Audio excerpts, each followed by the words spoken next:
black. Yeah, all of it. All it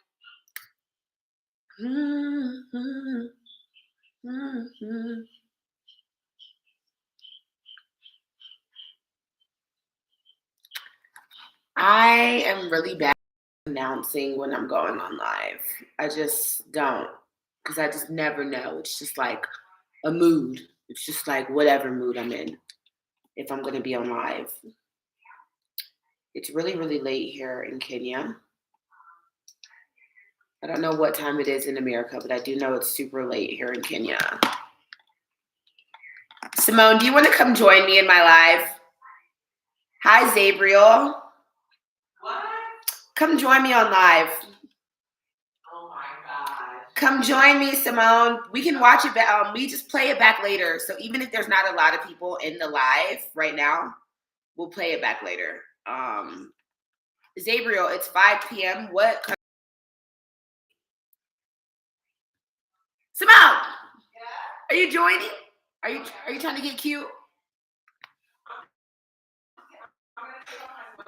I'm kicking it at Simone's right now. I'm back from Dar es Salaam, and I'm in Nairobi at Simone's crib. Come have a seat, sister. Oh my God. Yeah, I just dragged her into my live.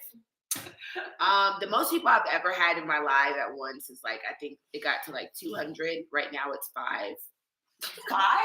Yeah, it's only 5, but I like it small too, as long as people are talking. The good thing about live, like I said, is we'll just turn this into a video later. So let's kick it. Let's kick shit. Yay. Yeah, Simone is about to create a channel. That's true. Yeah, Simone is creating a channel. Can you guys hear me well? First of all, can you hear me well?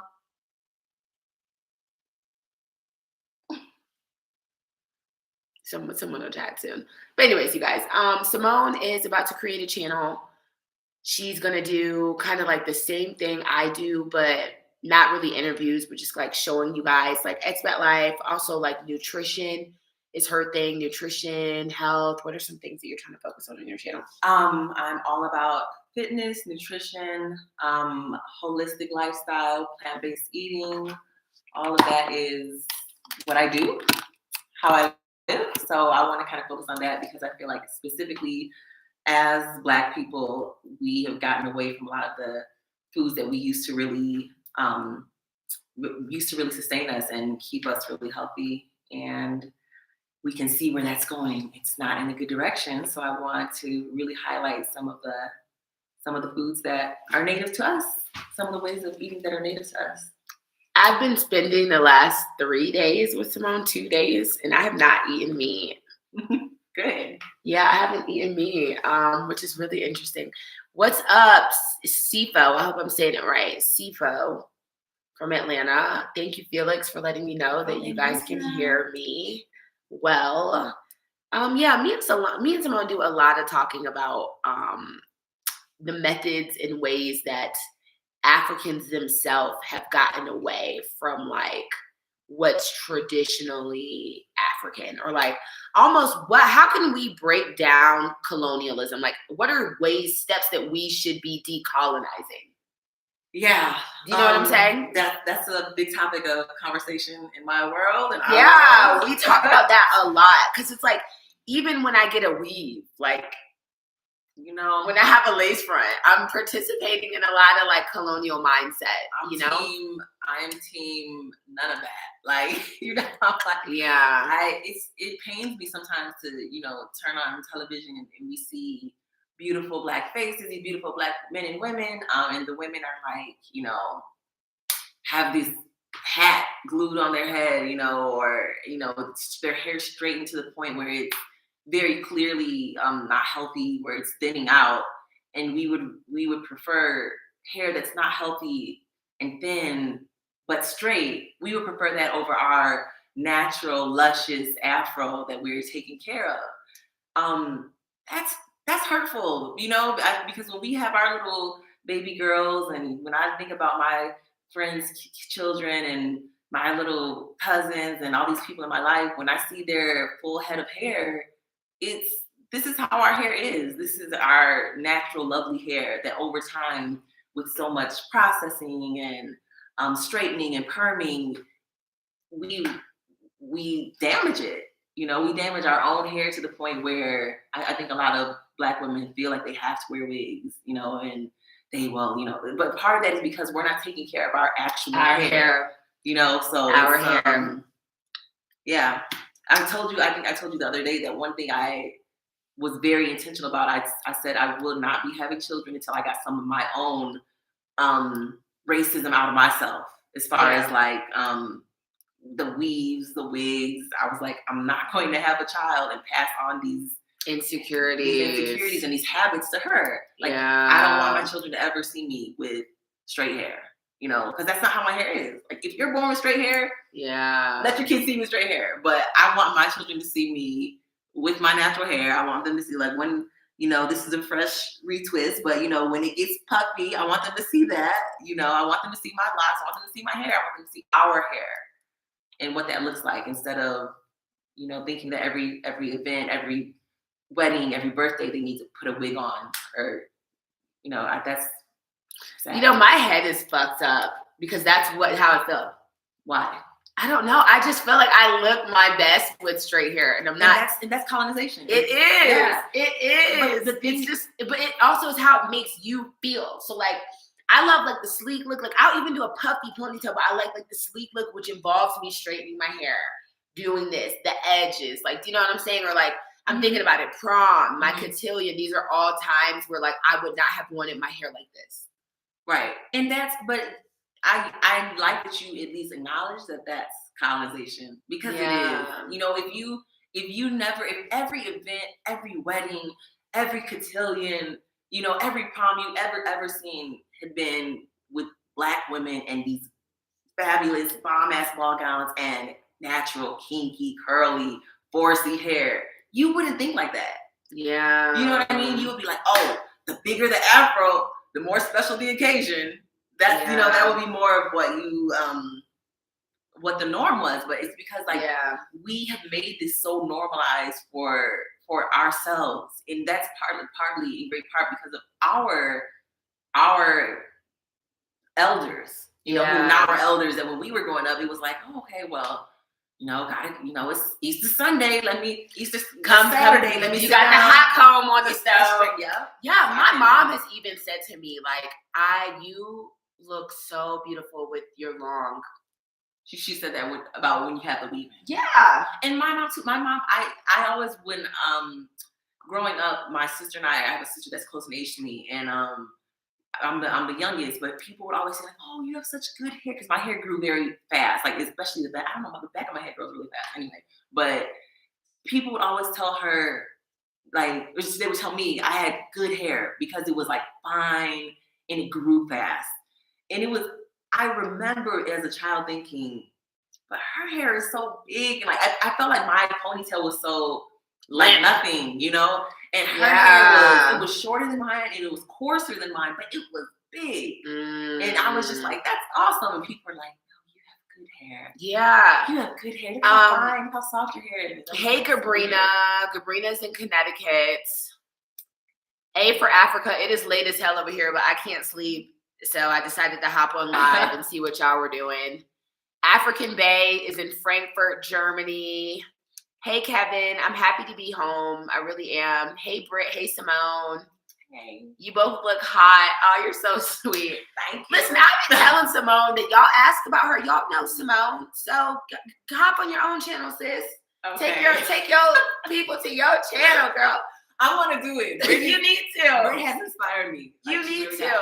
Hi, Simone and Brittany. I'm Kenyan in Texas, and we'll be visiting this summer with my kids. I love you, girls. I will watch and support. Please, and come see us. We can link up. You got a transport company. You can bring some goods for me, child. I'm just kidding. Yeah, that'll be fun. But yeah, no, I know one thing. So when I first made my Nairobi versus Accra video, and I mentioned the fact that I felt like Nairobi was more colonized, I got a lot of pushback because they were just like, why are you almost equating modernization with colonization? I think that there's a big difference, right? I feel like, okay, point blank period, we have done everything first, right? Like I'm talking about as Black people. So when we think about things like even bathing, right? You know, we introduced bathing rituals to the Europeans. You know, so we built pyramids, structures, all kinds of skyscrapers. Like these are things. I think those things are modern, like especially when we think about far back in time and progressing forward. It's like we've done lots of things that have progressively gotten more and more modern. To me, that's very different from colonization, where to me, colonization is more about a replacement of culture, not technology. When I think about technology, I think about, okay, all right, we used to send messages like this. Now we send them like this. Okay, that's modernization. Yeah. That's not a replaceal of your culture with another culture, right? Mm-hmm. You know, so I know what you mean by that, because in my time in Accra, I haven't spent as much time in Accra as you, in Ghana as you, but definitely just walking out. I was talking to a friend the other day, an African American guy, and he said, yeah, you know, one time I was out for a walk, or I forget if it was a walk or a bike ride, but he was out in the morning here in Kenya, in Nairobi. And he was like, you know what? Let me just count how many people I see in traditional dress just on my way to wherever he was going. And he said, you know, he's like, Simone, you know how many people I saw? I said, how many? I'm thinking, you know, what? Like 3, 5, 10, what? He said 0. I didn't see anyone. And I was like, dang, you know, Kenya is so diverse too. The Maasai's kind of like wear their stuff. Yeah. But the Maasai's wear their stuff. But otherwise, that I don't really know any like we associate. Thank you, RB. You're so kind. We associate like kente cloth, I think is what it's called, with like Ashanti tribe, and like you can see like the cloths for the Nigerians, but I don't really know that much as far as like dress wear for other tribes, otherwise Maasai, because I have not seen it right here.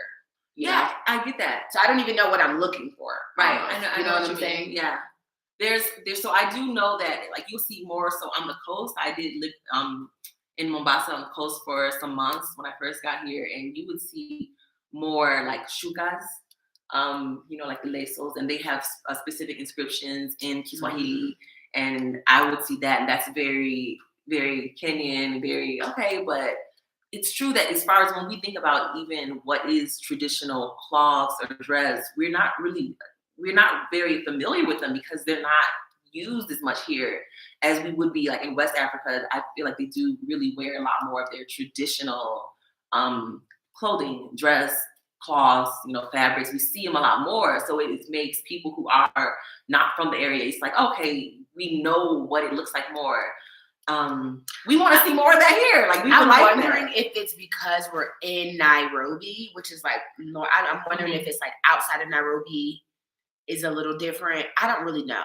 A little, but not. I mean, I would definitely say I would see. I think even in my head, I associate like seeing more shukas and things when I was at Coast, but still very minimal compared to. I mean, but you have to think about, you can compare Nairobi as the capital to Accra. You know, and so but I think more people come to Nairobi. Like, people aren't going to Accra for business, really, I would say. But I'd say more people from even surrounding countries, right, gravitate to Nairobi. A for Africa, Kisumu is one of my favorite cities. Honestly, I'm about to take my black ass to Kisumu. Girl, I'm gonna be eating fish. Y'all, I'm jobless right now, y'all. So I don't have really nothing to do right now. I'm like waiting on this court case. I don't have a lot to fill my time with. So I'm trying to figure out my next steps, like what's happening. So I've been like, should I go to Rwanda? Should I go here? But Kisumu actually would be a vibe. Hi, Carl. Or you could just come. That too. You're a digital nomad and you can work from anywhere. That's true. Carl, hi. Tiffany, hey. Yeah, wearing fabric is considered a shamba. That's why. What is Ushamba? That's like from the shamba. Like, so the shamba is like countryside. Bush. Like, yeah. Farm. Yeah. So it's like looked at as bushy. But that's I even saying that, it's like, okay, I see that. I can understand how it's considered that, but it's kind of like in my head when I hear that, it's like, why? You know, why is our own things that we used to do considered like, okay, you know, this person is from the bush, this person is like just a village girl. It's like, but why? You know, like, because I feel like that's also what we've been trained to think, you know, because normally I feel like when you see, most other cultures, like when you see a Japanese person in a kimono, that's not considered like, oh, why are you doing that traditional stuff? They're proud of that. People, we all have traditional dressing for all 47 tribes. They're mostly worn on events such as dowry sessions, weddings, and funerals. Mm-hmm. Okay, I can see that. Carl, come to Nairobi. Somebody told me like, it's because you haven't worn it that you're like, oh my God, I'm gonna wear it. But like, if you were growing up in that or like was around that, you wouldn't really be moved by it. You know what I'm saying?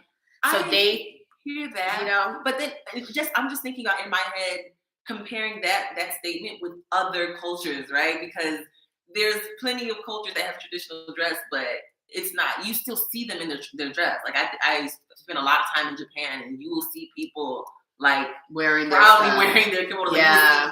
Like there are things that people have it done. Was like that in Bali. Yeah. You know, in Bali you see, even I remember like what's that one dance they like the catch quotes. Thailand, they wear their stuff. Yeah, they wear their stuff. So many people do. Even when we talk about Accra, like they still wear their stuff. You know, so there are things that are they might be old. And I'm not saying everybody, but at least a good population of people. Maasais are far from modernized when it comes to their traditions and cultures. Other tribes still practice their traditions. Kikuyu still practice their traditions during weddings and circumcisions. Mm-hmm. Do African Americans have traditional dressings? That's a good question. See, that's the thing. Boo-boo. Do not. Baby back. Oh, no, we don't. But this is the thing. When you're saying African Americans, it's like, even when you're talking about African Americans, we're talking about a group that has been removed from those traditions. We got do-rags. So, I hate y'all.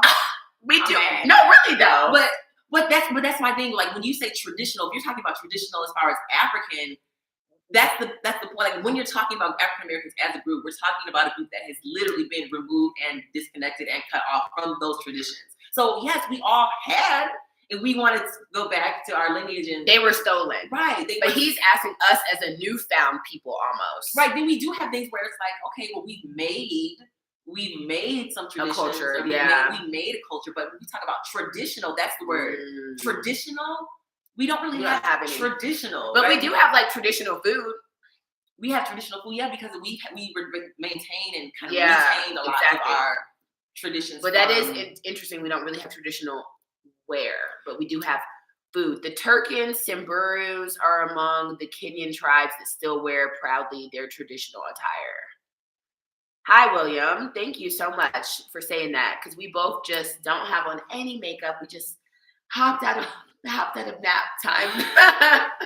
We don't go. That's true. This is our face. Kenya has 43 tribes, hence we do not have a national dress. We are diverse. Comparing Kenya with countries that are much less diverse than its narrow basis for such dress code doesn't make sense. I mean, that makes sense, but I don't know. Ghana's not as tribe diverse. No, that's true. Kenya has a lot of tribes, but her point is we're not seeing any of that representation anywhere. I'm not saying she had one. I'm just saying I don't see any. That's what I'm saying. Like, I don't see 5. I don't see 40. I don't see any. I would like to know what are some of the tribes that like traditional dress. Like that would be nice to know. I think that would be nice to know as far as that is something that I've missed seeing. I haven't not seen that here as an expat. Jeans and button ups. Like when people go to work, jeans, button ups, the women are in skirts. It's like, okay. Shay Jeanette said we may not have our own traditional wear, but we have a style that has influenced the world. As far as African Americans, most definitely. That's cool. Kenya, just like other African nations, is a social construct. Kenya is, the borders are definitely a construct. None of this was here before they decided what the lines of Kenya. Miss J said we actually do have a national dress the government came up with. People just refuse to wear it. Why? I would like to know. Why? Kenya was heavily colonized and reaped their culture. They were forced to use English names, clothes in Britain in case of successful colonization. Well, yeah, but that's what we were talking about. How do we decolonize? What does decolonization look like? I think decolonization is very important. I mean, just in all aspects, right? Yeah, in all aspects, I feel like. Is it realistic though? I think that it's not realistic when we're talking about when we have people that don't want, but I think that, I think anything you want is your reality, right? If I have made it a point to, someone might say, well, it's unrealistic for me to have, 5 kids and still maintain whatever body, but that's your reality. Because I know people that have 4 or 5 kids and they make their priorities. So I feel like your reality is what you make it. I'm quite sure you have seen at least one Kenyan Indian in their traditional sari dress. I'm really sorry to say this, and I'm really sorry, but I mean it. Indians are not Kenyans. I think because sometimes I think they're not African. True. I think people get confused sometimes with nationality and ethnicity, and I feel like when we're talking about African, we're talking about ethnicity, not nationality. Because I'm American by my by my nationality, by my passport, but ethnically, we know we came from Africa, right? But Kenya gave Indians tribalship. Right, but that's very. But Indians aren't confused about where they came. Like Kenyans don't think that they're black, that they're I'm sorry, Indians don't think that they're black. They know that they came to Kenya from India. That's not really up for debate, is it? Or when we say Kenyan, we're talking about African Kenyans, black Kenyans. Not, if a guy from Thailand moved here and his kids were born here, they would be Kenyans by nationality, but they're ethnically still from where they're from. It's like the white guy from my live the other night who said he was from Zimbabwe, you guys, and we were just like, "But where are you? But from? where are you from?" He's like, "Zimbabwe." Okay. Okay. I'm Irish. I'm from Ireland. Right. Yeah. That's like if I were in the military and I had my child in the middle of Scotland. They're not Scottish. They might. Where are you from? Scotland. But where are you from? Carl Johnson, why don't you just email yourself a picture to my email that's in my contact? Do that. Email me a picture of yourself. How was life in Nairobi? Oh, y'all are talking a lot. Hold up. You both are the perfect example of brainwashing, that believing you have been treated unfairly or oppressed. You are both stuck in victim ghetto and will not be able to reach success or peace. I'm pretty sure that you're somebody who works for ISK, so be blessed. When you say ISK, what does that stand for? Oh, sorry. I'm not brainwashed. And if I was brainwashed, I wouldn't be having a conversation about decolonization. So you're obviously bored. This is the example of why I wanted to limit my lives to members only. You know what I'm saying? So just while everybody's in here, pretty soon, if you're not a member to my page, you're not gonna be able to see the lives, because I just get messy people sometimes. Just be doing the most. Kenya is a unique country in Africa. Yes, it is. So Indians are a tribe in Kenya. Yes, you guys. So if you don't know, the Indians who came here, they've been here for a while, like centuries. Some of them were brought here willingly. Some were not. They have been here for centuries. Is it centuries? Yeah. Centuries. They've been here for at least 200 years. They helped build the railroads before. Yeah, but I thought that was the 1800s. The railroads. When I went to the railroad museum, it was like they were like 18 something or I don't know. That's like 150 is centuries. Okay. Right? All right. Okay. They've been here a minute. They've been here for a while. Yeah, and they are considered a tribe in Kenya. Now they fought for that. Decolonization in Kenya is like teaching an old dog new tricks. But I think that's possible. What? I think that's possible. Simone likes old dogs. Indians can be Kenyan citizens, but not Kenyan, just as Africans with U.S. citizenship are not Americans. Okay. Wait. But I think that once you Wait. hold on, because I feel like you're right, but I'm trying to decide Just what's like going Africans and yeah. Well, on. You are American once you have get American citizenship. right? Because you can be a resident, you can be Yeah. a citizen, but I think that whether you're a citizen or not, I guess our point is if we tomorrow, like let's say we were on vacation in, where are we vacationing? Where are we vacationing? Anywhere. Okay, we're on vacation in Germany, right? If we just let's say Brittany was with child, she was 9 months, and we went on the plane. She had the baby in Germany. The baby might be German by they said where they're from, but it's not going to be a German child. So we can have African Americans, but not white or Indian Africans. What? African Americans are from Africa, though. We came genetically from Africa. We were stolen from Africa. That's I guess our point is just the difference between nationality and ethnicity. So ethnically, we're African. It doesn't matter if you have a Black American, a Black Brit, a Black Afro Latino, a Black Latino. There's ethnically from Africa. So when we're talking about nationality, those people, you can have Black people from Colombia, from US, from Mexico, from UK, from Germany, but ethnically, when we're talking about ethnically, not just their passport, they're African. We know their origins are from Africa. I mean, and I don't mean this in a racist way. That's what ticks me off. Like, there is not one Black person on this planet who is from Europe. That's a fact. That's just a fact. That's just the fact. It's not. There's not one Black person from Europe. And there is not no white person from Africa. I think ethnicity. You know what I mean?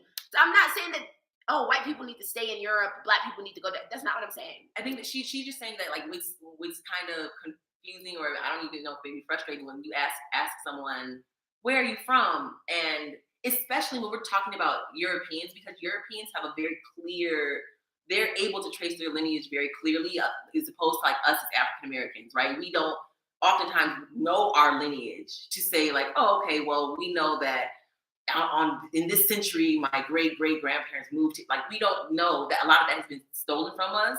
But especially when we're talking to Europeans, they know exactly when. Oftentimes, my grandpa landed at Ellis Island in 1852.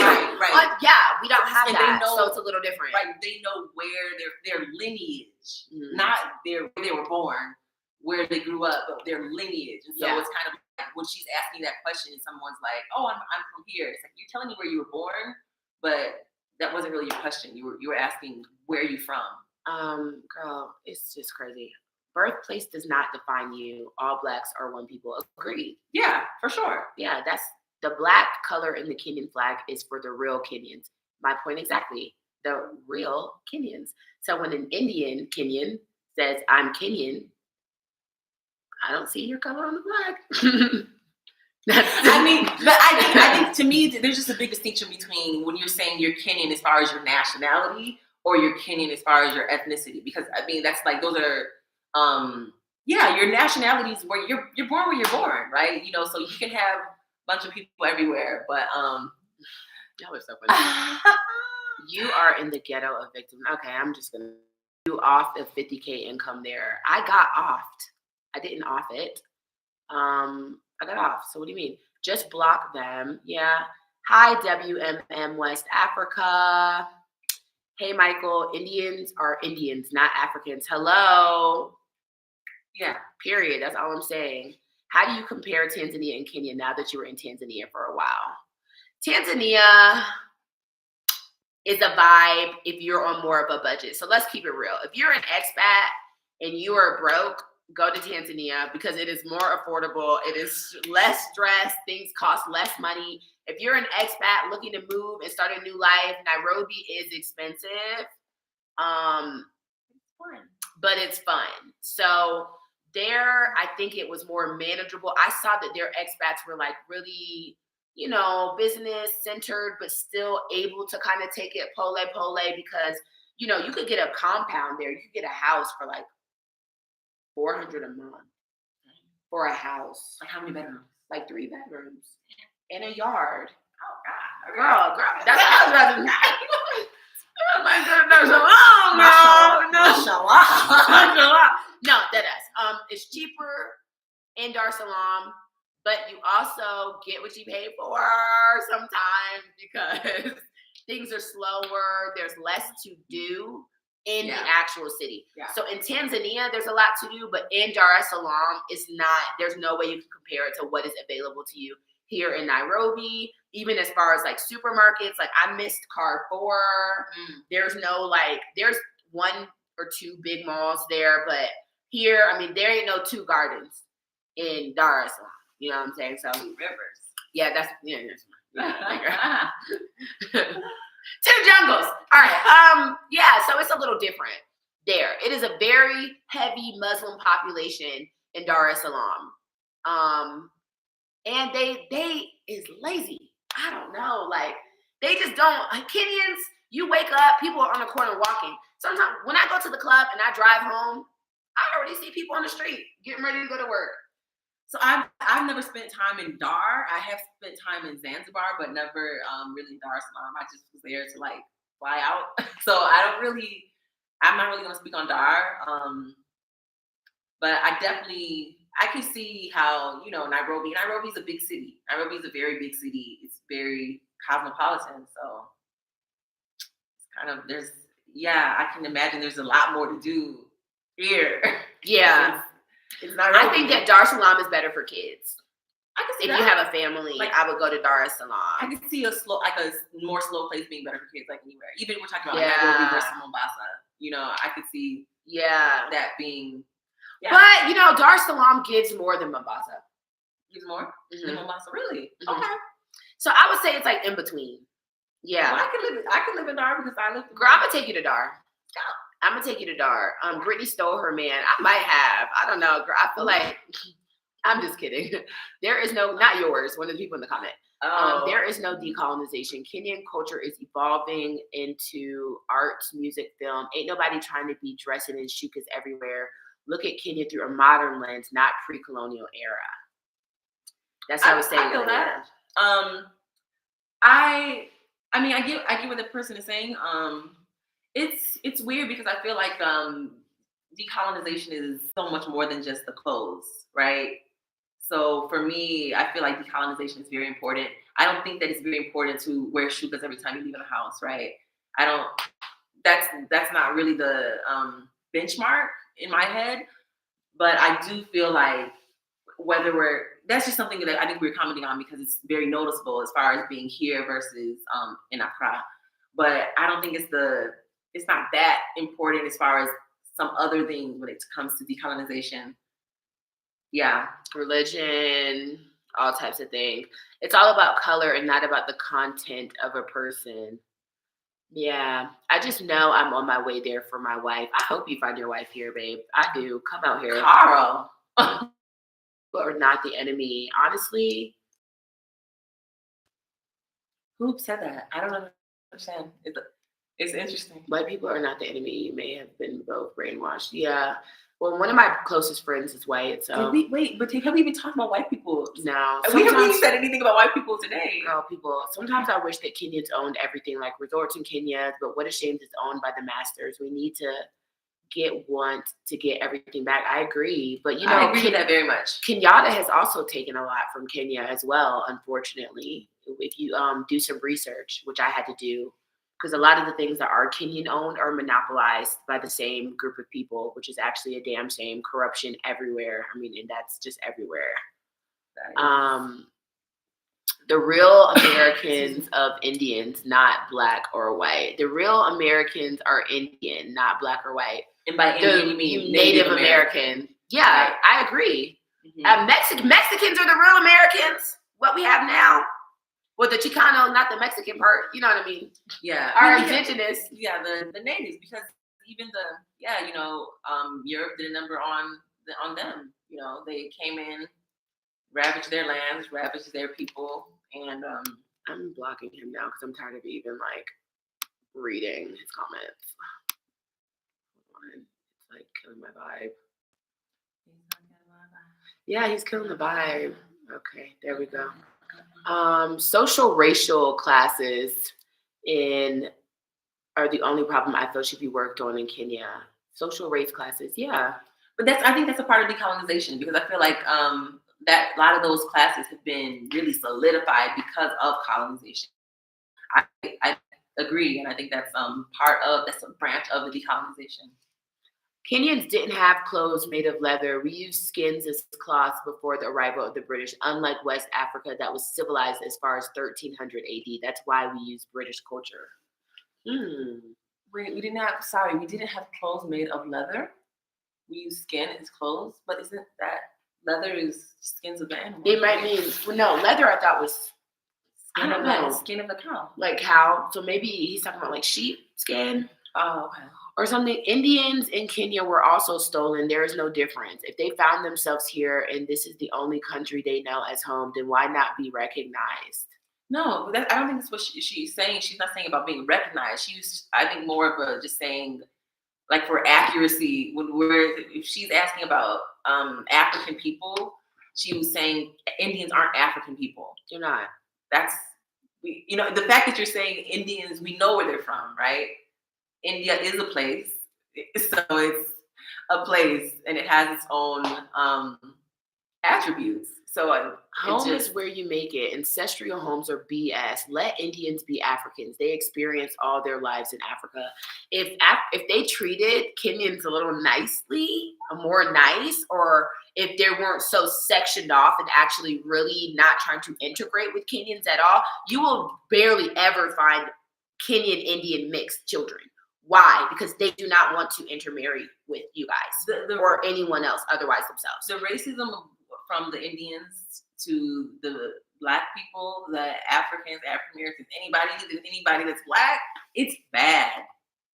I don't know if that person who wrote that has been in Kenya or is Kenyan, but Great Noguchi, yeah, they're Kenyan. I mean, I don't get it. Like, isn't it bad? I'm asking you if you can respond, but it's like, it's bad. I've only been here a year, and from what I've seen and what I've experienced, the racism from Indians to Blacks is appalling. That's what I've experienced here, and it's interesting because I didn't have that same experience actually in India, in the country India, in my time there. I found that it wasn't the same experience. Girl, I've had to go off on Indians. Here. I believe it. Yeah, you're not. I was waiting for my parking spot and he just. Not today. Not today. Nah. The guys at the reservation, I guess. Decolonization is a must. You both are doing a good job. Your energy is really good. Thank you. Hey, boo. Sassy So Sexy. Thank you for joining my live. Leather is skin.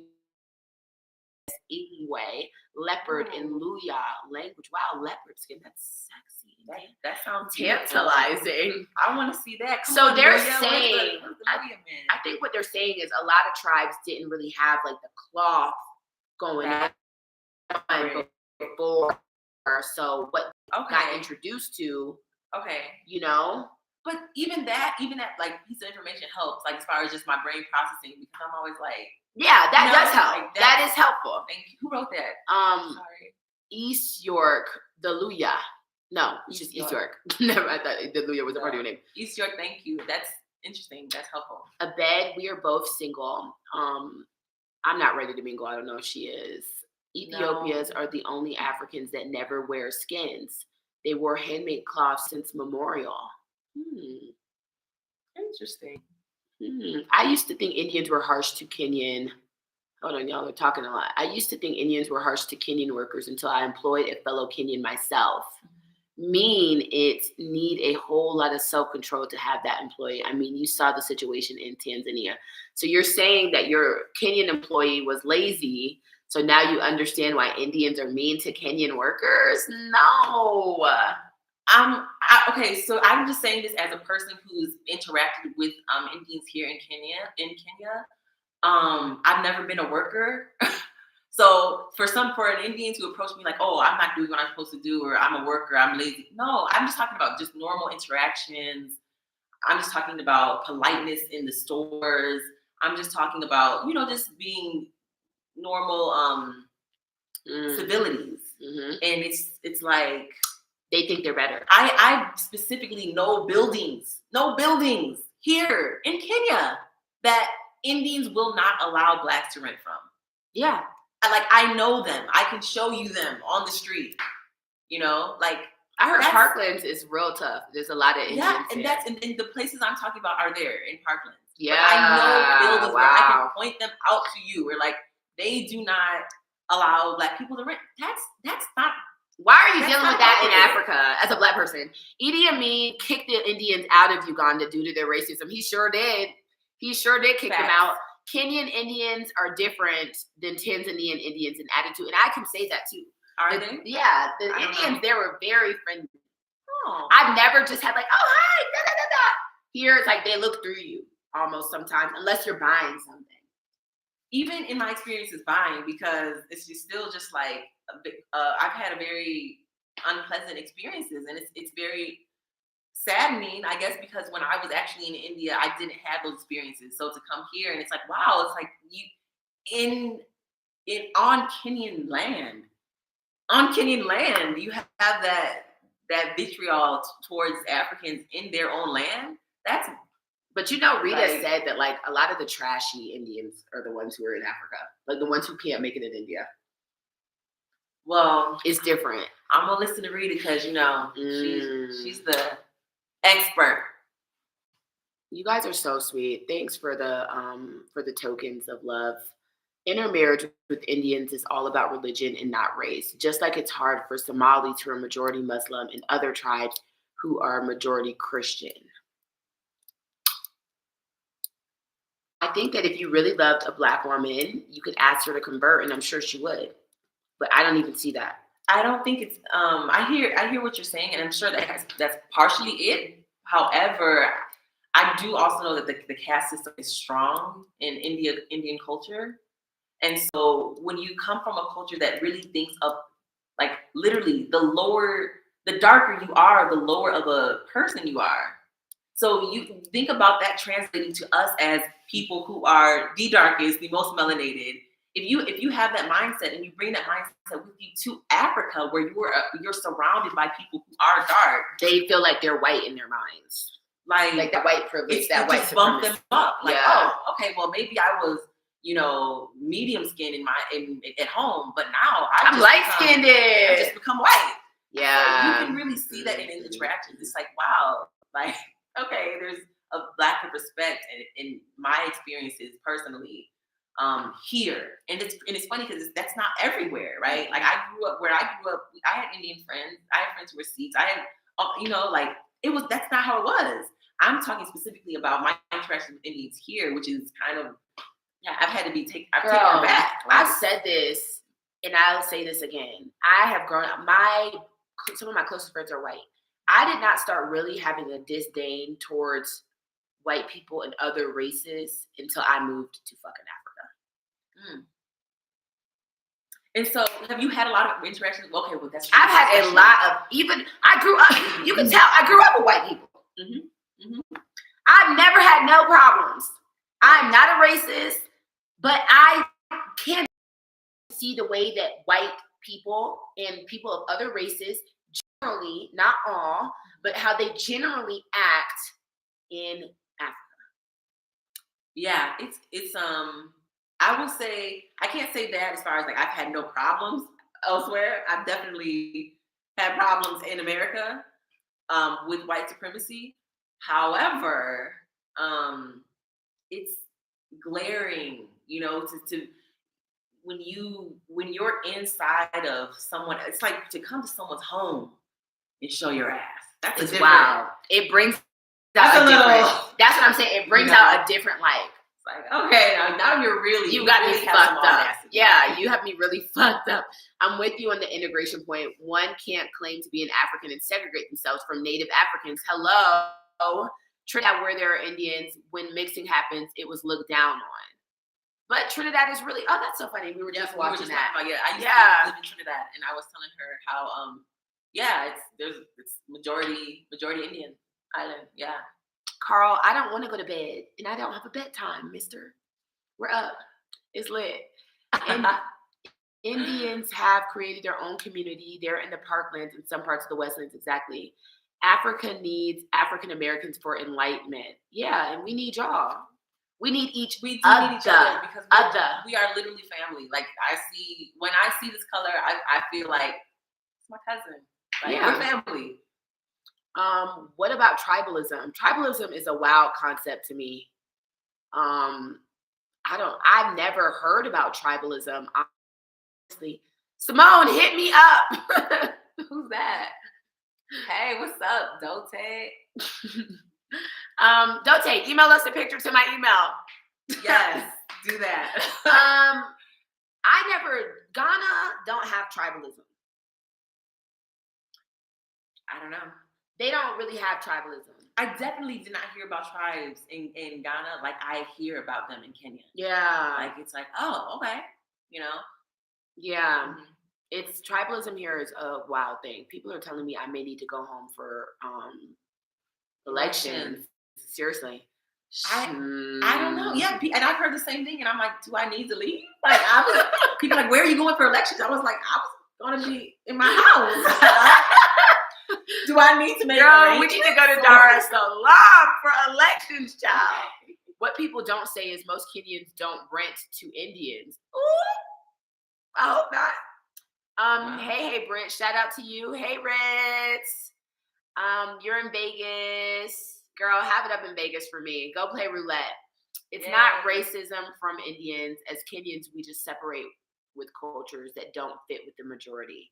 We let them stay on their own in their spaces. It's the same for Somalis. Well, I'm talking about, I hear what you're saying about how you guys leave them, but I'm talking about my interactions with Indians specifically. So I'm just talking about like versus me going into a store and, buying something from a Kenyan person versus when I had that same experience with an Indian person. It's like, wow, are we just going to be rude? Is that what we're doing?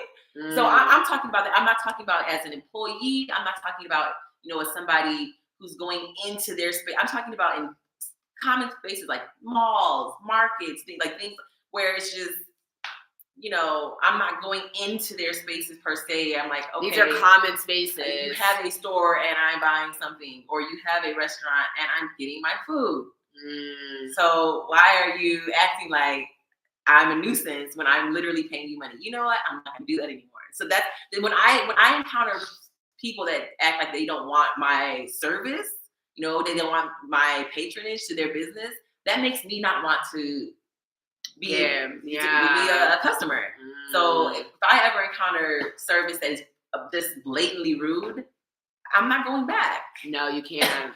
Like, why am I here? Why am I at your business instead of someone else's? This is actually very sad to read, but it makes me understand. So it says, you need to understand Kenyan culture before the arrival of the British. We used skins as clothes. That's why it was easy to adapt our British culture. Only West Africans and Ethiopians were civilized. Okay. So two things. I like that I'm learning that there were a lot of skins here, because it does give me some perspective. Because you guys have fabrics like boom, boom, boom, but that does help as far as just understanding it was a lot of skins. So I can understand how that's more like, okay, well, I can see why you wouldn't wear the skins now versus wearing, the shirt that you got from, whatever store.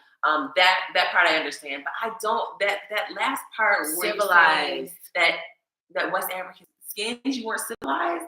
I don't consider, you any less civilized because you were wearing, we had the examples earlier of the Luya were wearing leopard skins.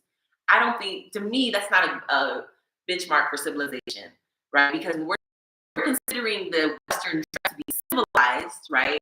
We have Europeans who were wearing Western dress and who were supposed to be civilized, but they're literally coming to countries, murdering, you know, killing, raping. That's not civilized to me, right? I consider those things atrocious. Even though they have boots on. Right. So you can have a button up and your little, safari hat, but you're coming to a place and you're raping, you're stealing. When I say stealing, we still have things stolen in their countries.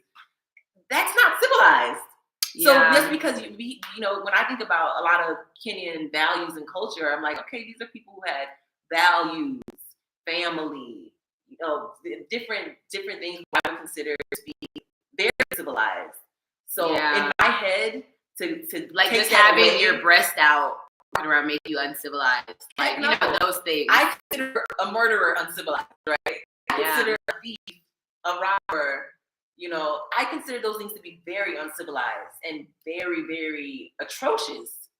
Yeah. So just because if you were in skins, that does not make you uncivilized. I agree. Like let's stop that narrative, right? There were things that. But I get what he was trying to say. Right, I do. We just don't like that word. That word. That's a part of what they think. Yes, and that goes into decolonization that we're talking about. Yeah. So we have to decolonize our minds, literally. Yes. Y'all were civilized. Y'all were definitely with those civilized. Skins on, baby. With those skins. Yes. Yes, most Indians not born in Africa are escaping the caste system in India. They are usually born in India, so they escape into elegant in Africa. These are the ones that do out here. Show do. It must be because that's what I see. Black people cannot be racist. How are y'all so bright-eyed at 1:42 a.m.? It's called crack. I'm kidding. I'm kidding. No, we took a nap earlier. No. We took a nap earlier. The Brits colonized Kenya. The caste Brits as first-class citizens, Indians as second-class, and then Kenyans as third-class citizens. That's where this stems from. And we have not decolonized from that fully in Kenya, I shall say. Not yet, not fully. Africans allowed that treatment. Don't blame the Indians. I mean, I am big on like knowing your own power and doing what you can do. But I also feel like if someone is treating you badly, yes, you shouldn't let them treat you badly, but they should also not be treating you badly. Yeah, right? Exactly. So if that's a two-way street. That's like saying don't blame the abuser or blame the lady for allowing herself to be, right. It's a two-way street. Yeah. Ladies, you guys are pleasing our ancestors for sure. Thank you. I'm having a problem in Canada right now. What's up, ESEM? I was wondering where you were. Most Indians have actually left Kenya for Tanzania, Canada. Good. Thank you for liking my podcast from England. Vict, I support for us. I think you both mean well, but you're looking at African society from a black and white lens, which is not always applicable. And please do not look at Africans as victims. I definitely don't think that, or I wouldn't be here. Well, I say that Kenyans all advocate the most politically all the time. Like I do not think y'all are victims, but I do think that white people be wilding out here and it flies in a lot of cases, not all, because you have cases like Uganda, but yeah, that's what I think. You folks are new to Kenya. Parklands was strictly for Indians in the colonial times. Things are actually better, so you don't understand how far Kenya has come. And that's why we're here, to learn and ask questions, because I don't know. Just like if you came to America and you were confused about why everyone in Atlanta on the east side is black, and then they live, yeah, it's the same. I would have to break down the history for you, or you would have to learn it, because we don't know. No, Ghana has tribalism, but not the Nigerian or Malian extent. Yeah, I wouldn't say it's like a violent tribalism. Yeah, it's not like, oh, you're Ashanti, oh, you're Ethe. It's not like that. Mm-hmm. Indian traders wiped out by Somalis, backed up by the Kikuyus. Check out Tim Swain. Tribalism was by the politicians way back since independence. British brought Indians to Kenya, South Africa, Fiji, Trinidad, and Guyana for different reasons. Many Indians were caught in limbo in 1963 because the British abandoned them. Almost stateless. Mm-hmm. Yeah. I am coming to buy property, but I was told to come after election. Yeah. Apparently election's going to be a thing. I don't know. Jamaica Ray, come after elections. Ghanaian, because no, seriously. I don't know. I hope it's not as. I don't think it's going to be as crazy as the last one, but people are just like, you never know, so you need to be careful, especially as an American. Ghanaians are a majority of Akan, so it's not much conflicts. Have y'all driven the new expressway? No, I've seen it, but I haven't been on it. I haven't either. Yeah, I haven't been on it. And you got to pay a toll? Because I ain't paying no fucking Yeah, it's toll. like 300 shillings. I ain't paying no toll. Vote up. Skirt. Ladies, do not pray. Nothing will happen during elections. The people telling you to leave after are the same people who have lived their entire lives without post-election violence. Mzungus don't. Why do people always have to be negative? 48 million Kenyans will be in for elections, and they will be here safe and sound, just like the previous elections thing.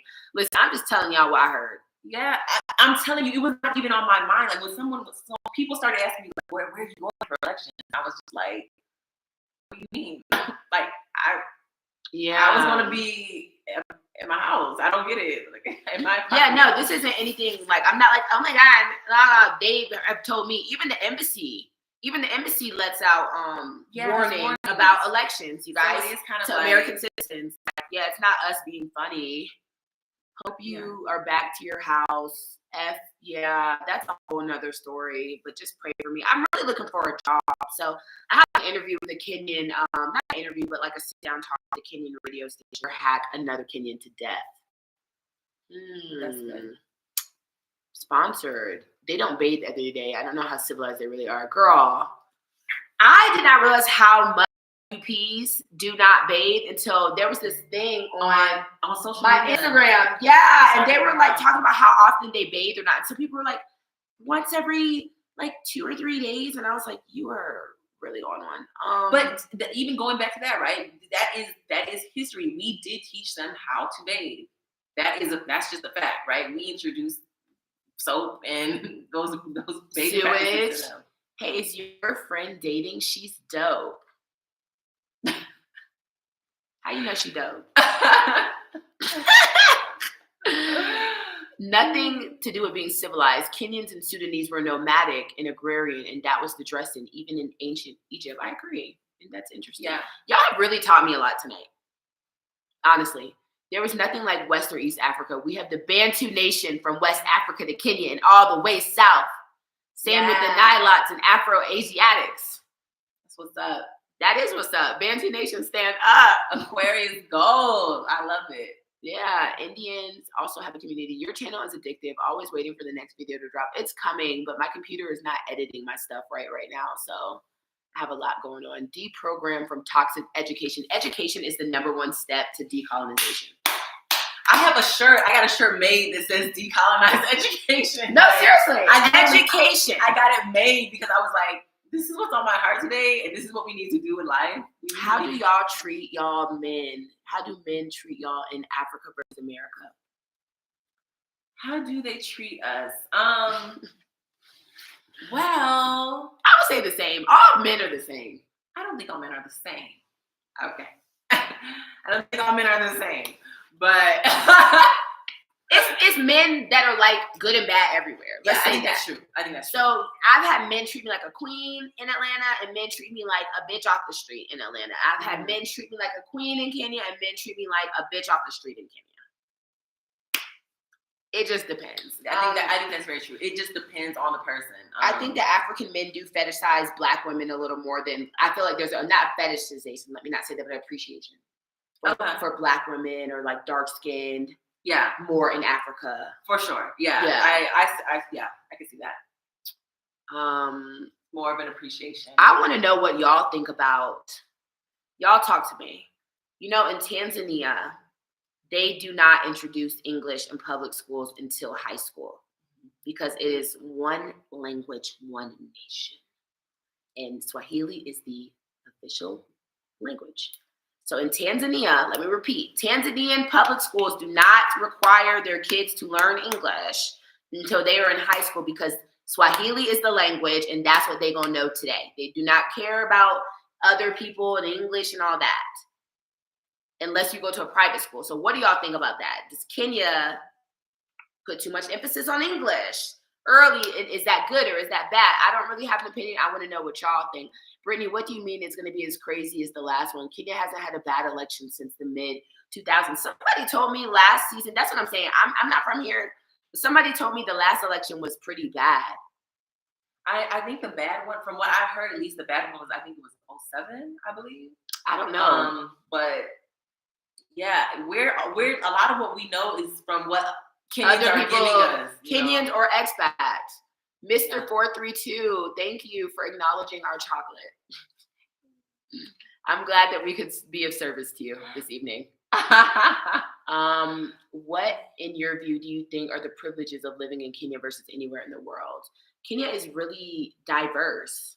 It's like you could go on 50 different vacations in one country, and that's what I love. You know what I'm saying? The terrain, the climate, even. It's crazy, you know, like there's lakes, you have beach, you have the plains, the mountains, the great Rift Valley. It's like, it's crazy. You have a lot of really, really diverse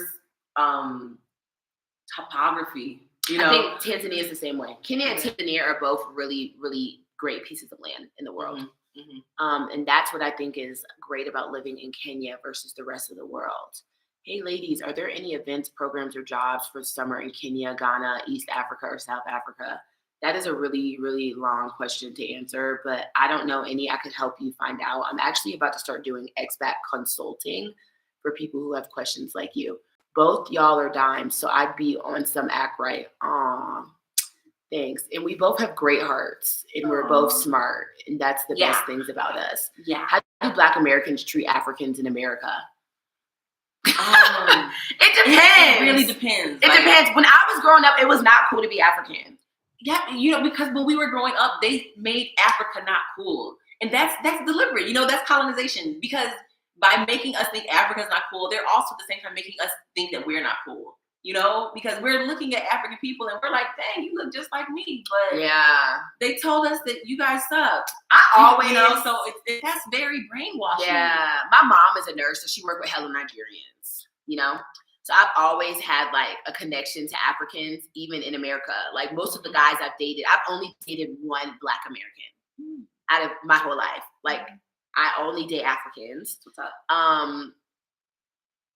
I ate the food. My mom's nurses used to bring in food. So my mom used to bring, you know, so I didn't really, but I would always remember like my friends, there would be this girl named Princess. I think her name was Princess Boateng. She was Ghanaian. And they'd be like, girl, why you smell like that? Like, you smell your house strong and shit, girl.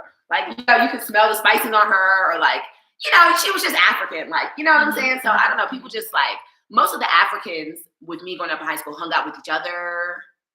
And their parents were more strict as well. So like they couldn't always go out to parties, like versus us. Like I'm throwing houses while my parents are out of town. You know what I'm saying? Yeah. So I don't know. Now it's sexy to have an African, I think, at least in Atlanta.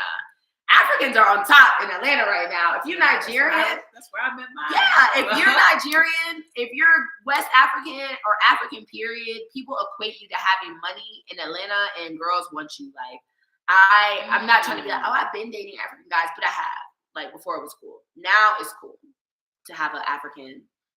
Oh, your man Nigerian. Oh, he got money, girl. I only had one Kenyan that I knew in Atlanta. I didn't really see a heavy Kenyan presence. Once you lose your mother language, you lose your identity. I agree. The Kenyan embassy should issue a travel warning for America. It's true. Man, it's dangerous. It is dangerous. People just got massacred. Literally, and the day after there was another shooting. No, for real. There needs to be a level 4 travel advisory. America always wants to be like, oh, Africa's so dangerous. Don't go here. Don't go to Tanzania. Be careful with Zimbabwe. Don't go to Ghana. I'm like, yo, girls, America. get them. It's get them. America is over here killing people. Atlanta is dangerous. How do pest control companies operate in Nairobi? I have no idea, actually. I've never needed one. Have you needed a pest control? I've never had rats. I don't even know if that's a thing out here.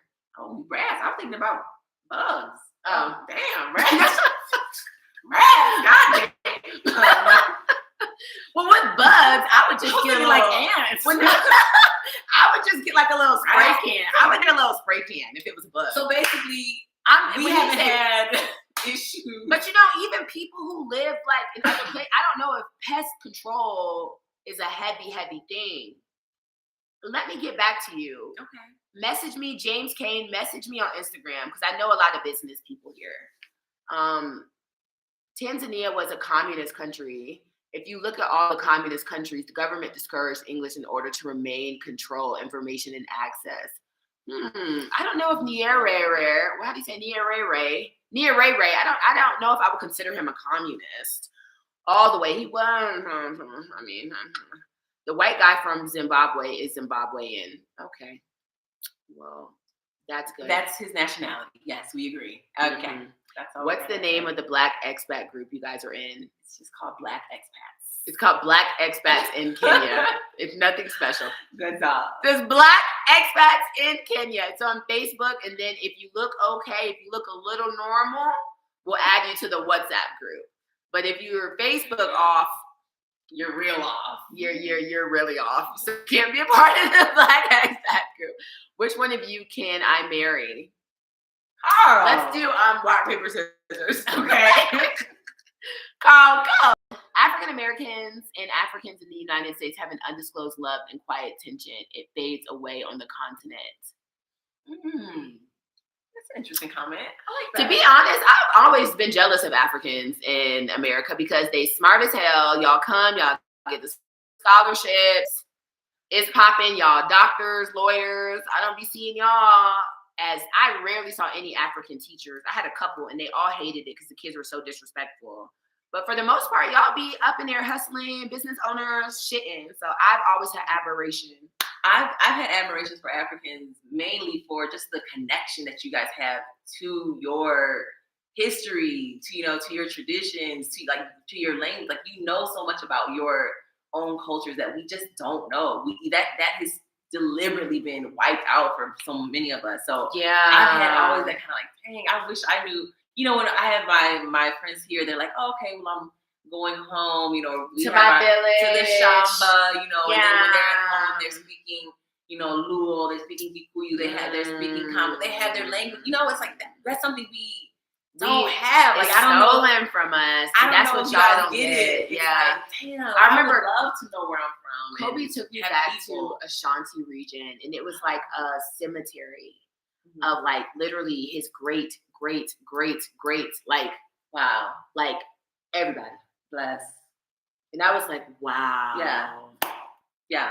I don't think That's beautiful. it is, and I don't think people. I'll never have that. We'll never have that. We'll never have that. We don't have a land. We were just saying we don't we're have landless. We're landless. Yeah, African Americans are essentially landless. Because Africa's so large.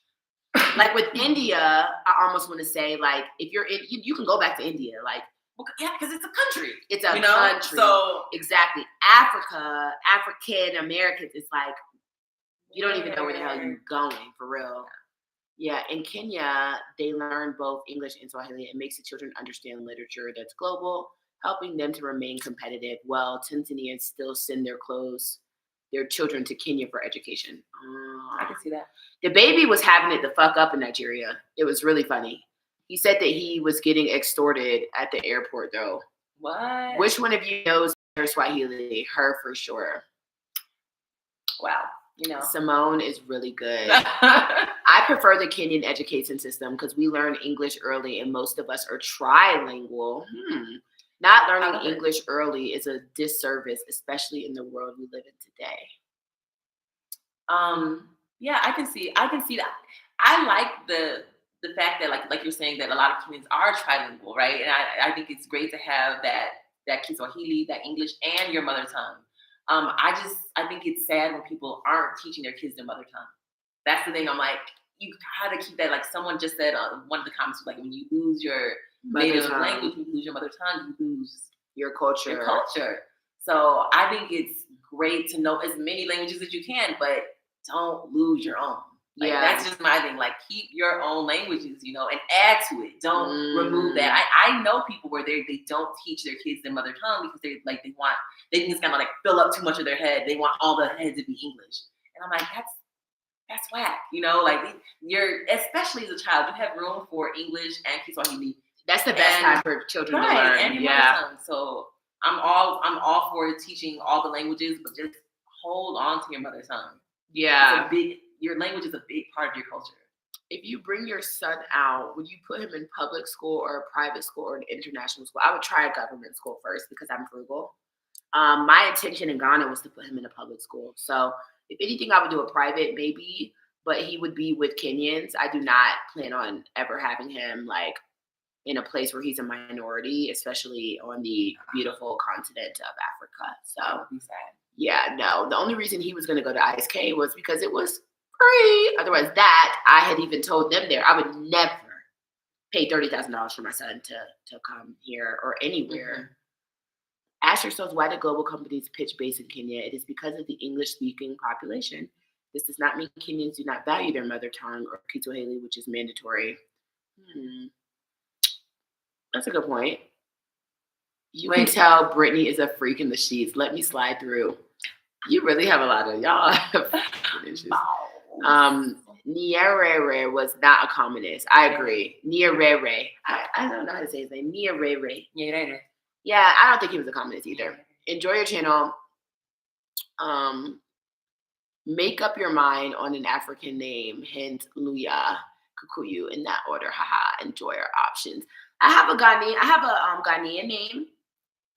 What is it? What is mine? Afia. I'm like, I need you to know. Yeah, Afia. Sorry, because I was born on Friday, so Afia is my Ghanaian name. Oh, I have a Ghanaian name. Yeah, everyone does. Ama, yeah, Ama. I'm Saturday born. Afia. I'm Saturday born. I'm Ama. My Nigerian name is Labake. Labake. Okay. To be carried lightly in the hands like an egg. Treasure. That's my Yoruba name. I have a music. I'm like, let's get it. You do bring a light. You bring a light. Is it fair to say that y'all ancestry might be in West Africa? I think my face looks Nigerian. Yeah, we're pretty. Yeah, definitely West Africa. That's basically where somebody said my forehead gives Kenya. No comment. So I'm giving you an African name, Brittany. Brittany Jepto. I will take it, babe. Thank you, Jepto. Have y'all noticed many heating AC residential companies around? You know, Nairobi does not have central heating or central air because the weather is supreme. It doesn't. It's but you honestly like LA. You don't really need a lot, especially like the old houses.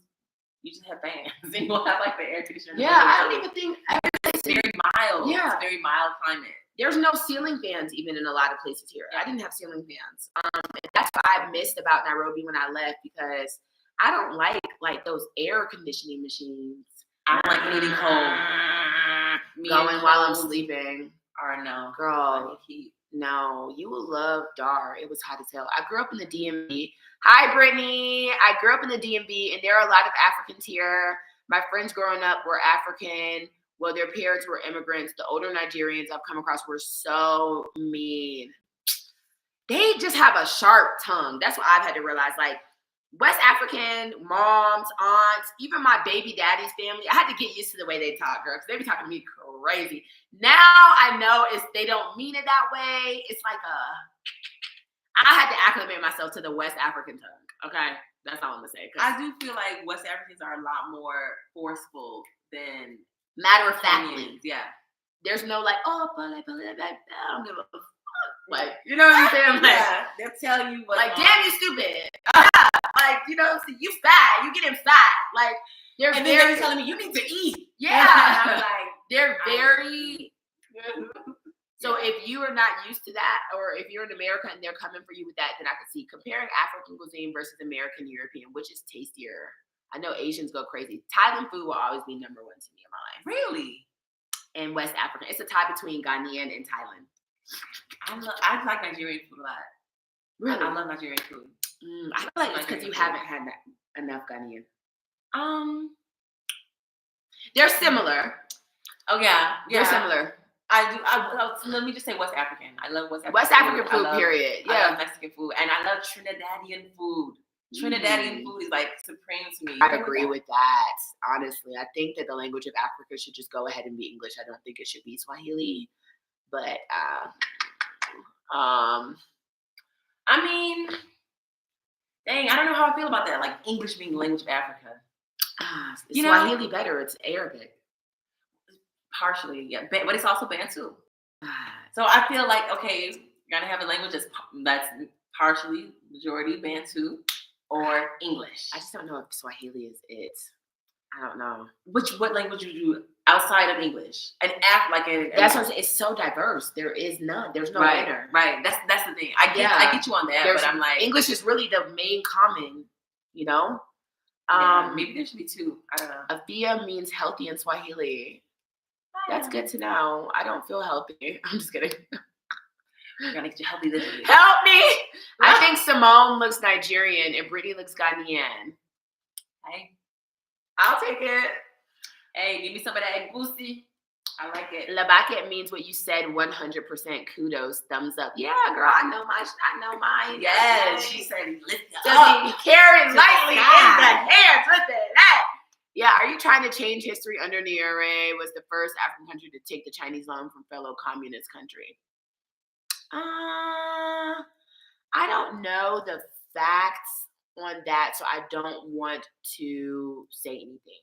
She called you an Akata. Akata is not really like a mean word, though, Britt. It's not. If an African calls you an Akata, it's not like a nigger, like a white person calling you a nigger. You know, it's not. What is Akata? It's like a black person in Ghana in tree. So it means like an African American, like Kata, like a Mzungu, like a Kata. Yeah. She was just joking with you, girl. West African Ghanaians are not mean, but they speak seeming forcefully. Ghanaians are loud, friendly, chatting. It's like Crow, not Cameroonians.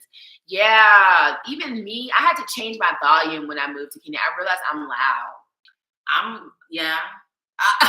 I'm loud, just naturally. But in Ghana, I'm not even that loud. Because I feel like but I've noticed that just as Americans, I feel like we're louder. Yeah. And a lot of times we go visit places, just a volume adjustment sometimes. But Jamaican food is the best. In the discussion. Okay. Well, meeting adjourned. What are your opinions on the theory Africans having originated all over the world, including Americas, like the melanated Cherokee and Moors, and they say some slaves were not from Africa? You know, I've heard people say this, and I just don't fall into it. Well, this is my thing. I get when people say, okay, well, how... My thing is, if we are Black people, right, at some point, I get when people are like, okay, well, we were here before slavery.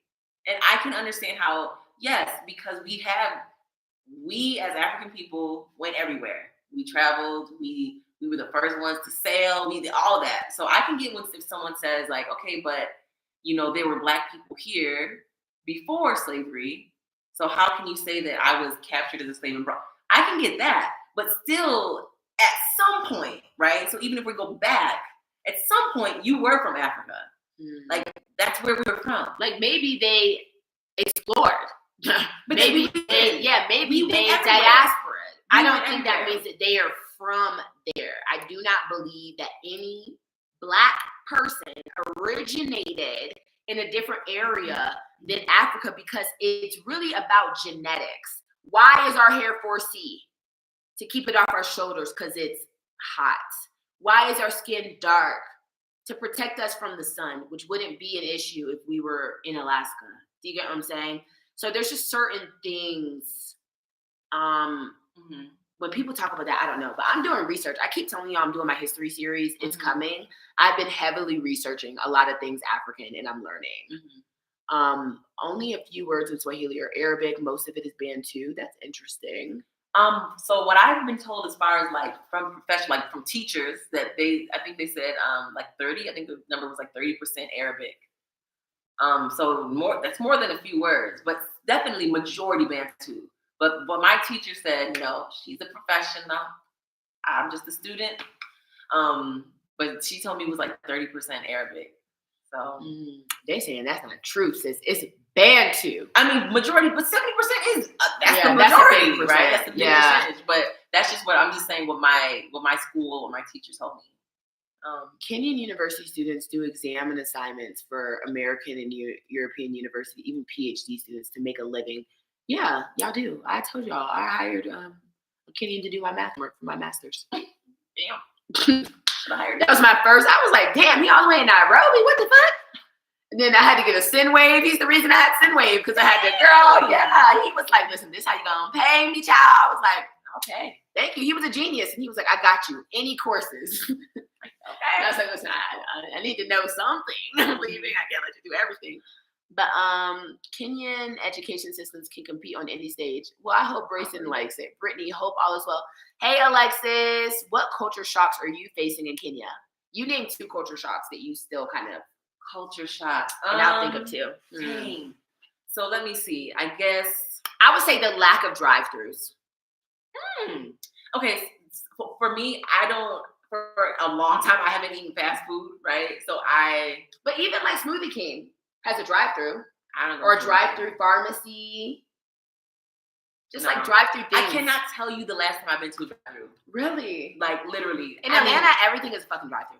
But they have them, but I'm like, I haven't been there. Like I haven't been to no, even the pharmacy. When do I go to the pharmacy? When do I go to the doctor?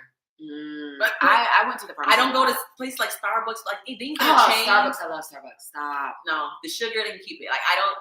It doesn't have to have sugar, Simone. It can be sugar free. I have some issue with Starbucks as a company. You know, I'm very big on what is this company about. I have an issue with how they treat, where they get their beans from, how they treat the people, how they pay them.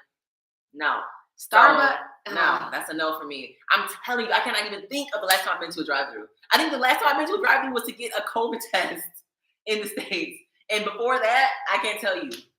Like, I went to a CVS drive-through. So every time you go somewhere, you go in? Yeah. I even did drive-through at Walmart because I didn't like going there all the time. So I would get the order card. That's another thing. I don't drive. I walk. But here, I would just have my Uber do it. No. I would just Uber to Starbucks. But everything is get out. Like, even coffee here, everything is like get out. And I'm very like get out. I don't like anything that looks like, there's so many things where even, you know, in the States, people be, especially in LA, right? So I moved here from LA. People be in their cars. I'm like, go walk those 4 blocks to the store. I live like 10 blocks from a Trader Joe's. You think I ever needed a vehicle to get? No. To me, I'm like, I'm a foot person. Like it's not the walking that bothers me. It's the interaction sometimes. No, I don't want to see people. I don't want to talk to the. I want to pick my own food. I want to make sure I'm very I cannot tell you the last time I've been to a drive-thru. So the drive-thrus was nothing for well, that was a culture shock. Decades. That's a culture shock for me. Because even in Ghana, y'all just don't have a drive-thru culture here, which is good. Wow. You walk it. You give what? Culture shock for me. I think first thing I would say that I noticed was like, dang, y'all do not put pili pili in food. Y'all do not like spicy food. That was like for me, I was just like, something's missing.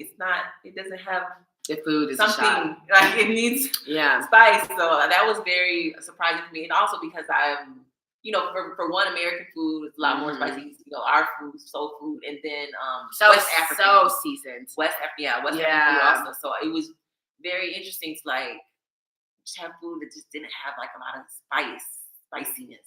Pili pili. I love pili pili. So I was just kind of like, dang. The food was a shock for me too. I even now if you go in my purse, it's like chili sauce because I'm like a lot of times. But I get what they're saying though, because they're like, yeah, we also have a lot less health issues. What? Traditionally, like health issues like hypertension and things. But that's compared to from pili pili. Well, not I'm talking about like just spices in general, like salt or. Oh, I'm not talking about salt. You're talking about straight spice. I'm talking about Kenyans do not eat spicy food. I'm like, where is the spiciness? I'm not talking about the salt. I'm talking about the pili pili. I like a mix. I don't like too spicy. I do. There is over 2 million Kenyan maids as we speak in Saudi Arabia working as maids, but in a lot of cases they are being abused. So it's modern. It is modern slavery. That's awful. It is, Marco. I mean, I feel like it's every time that I hear about, you know, these girls going to Saudi Arabia or, you know, Qatar, all of these places, it's like a big no. Because they're being abused. They definitely are. It's modern slavery for sure. It's a problem. Is your African American culture stronger now that you're in Africa? How do you see America now that you live in Africa? You know, I get anxiety when I think about the fact that if I don't get a job, I'm gonna have to leave, or like, if things don't work out for me here, I'm gonna have to leave because I do not want to be American. I don't want to live in America anymore. Living here has given me a freedom and a centered peace that I've never experienced in my life and that I dream of giving my son. So I get anxiety thinking about going back really bad. If y'all see me in America, it's because shit has fucking hit the fan. Ain't nothing worked. No, I'm so serious. That is gonna be the lowest of the low for me. I'm not team USA. Like the one thing I will always, just be thankful that I have from America is a passport. Outside of that, girl, I'm trying to get rid of that. I've been trying to get dual. Yeah, I've been trying to get dual. I have dual. So I've always been proud African American though. Yeah, I'm proud African American. Like I think for a while, like there was, to be honest, there was a while where I would like not claim, like if I'd be around my African friends. I have a lot of friends who are like from Guinea Equatorial, and if like there was a group of us and people would say like, oh, where are you guys from? And there are like 3 of them from Guinea Equatorial, and I'm the only one from America. I'd be like, oh, we're from Guinea Equatorial, yeah, we're from Girl, Equatorial Guinea. I'm not sure. I would do that a lot, or if I were with my Caribbean friends and everybody's from Trinidad, I'd be like, oh yeah, we Trini. Yeah. But I think I'm more proud to be African American now because we do have a very specific story and culture, and I'm proud to represent that. Yeah, I am. Y'all, when I was in Tanzania, they told me Kenyans don't even really speak real Swahili for real. They were like, they don't really speak shit. Yeah. Yeah. Even on coast, people say that. They be like, oh, Nairobi. Niaje is not a like Tanzanian thing to say either. Because I kept saying like, oh, Niaje. And they're like, oh, you're from. Yeah, like Niaje. Yeah. Get that shame. West African culture, known as Yoruba from Nigeria, is practiced in South Carolina, Brazil. Yeah, we just watched this documentary. You must have been watching the same. You watched Bigger Than Africa. Okay, the Arabs want to infiltrate everything African. They sure do. Everybody wants to infiltrate Africa. That's what y'all don't understand. Europeans, Asians, Arabs, everybody. Yeah, any Africans outside of Africa lacks vitamin D. But that's very true. See, like now we getting onto my, people don't talk about that enough. All of our daily requirements for our minerals and all of these micronutrients, they're made for white people. We as melanated people, we need much more vitamin D than they're telling us we need. And it's one reason why it's very true. When I got COVID, they were like, take vitamin D, blah, blah, blah. Because she was like, most likely your vitamin D levels are down. And if you get them up, it'll help you with your COVID. So I was taking vitamin D drops. And we as Black people, she's telling you, who is the doctor? Where was this? In America. And was it a white doctor? Yeah. She's telling you this as a white woman, right?